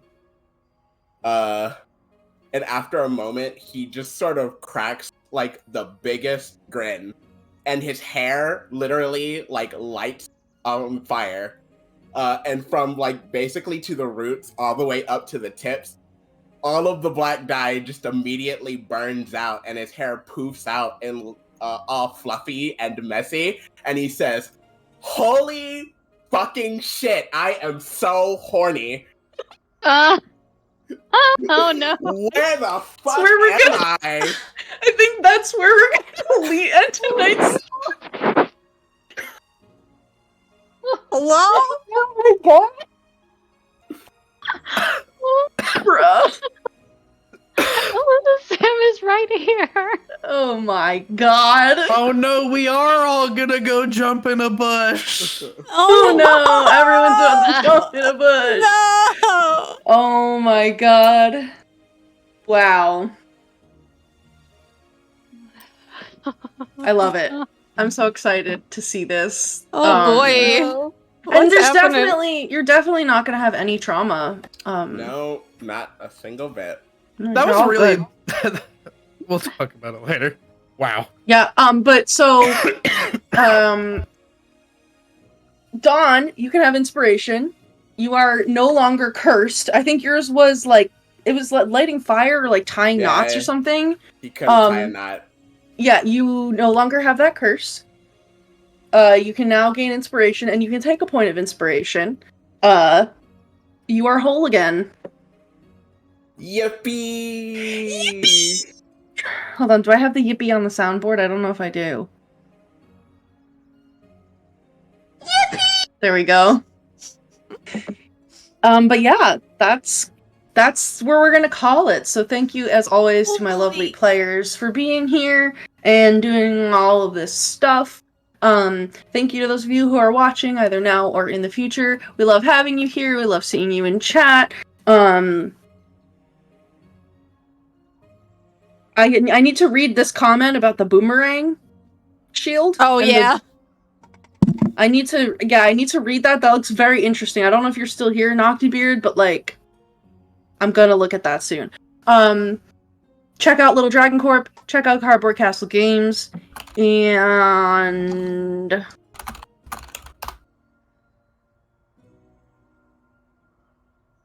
the next time you're trying to reunite with your childhood self, who was like actually physically ripped from your body for the last several years, and may have experienced more than that time being tortured by a hag. Don't forget to add your proficiency bonus. Ayy. Yeah. And we'll be back here next time. I think next week we're probably going to take off because that's when I have like a season 1 for my game. The game is coming out. So we'll probably be off next week. Okay. Maybe we'll be back the week after? Yes, on April 4th. If that works for everyone. Yep. But yeah, we'll see you back here in 2 weeks. All right. That's good. Love you. Bye. Love you. Bye. Bye. Bye.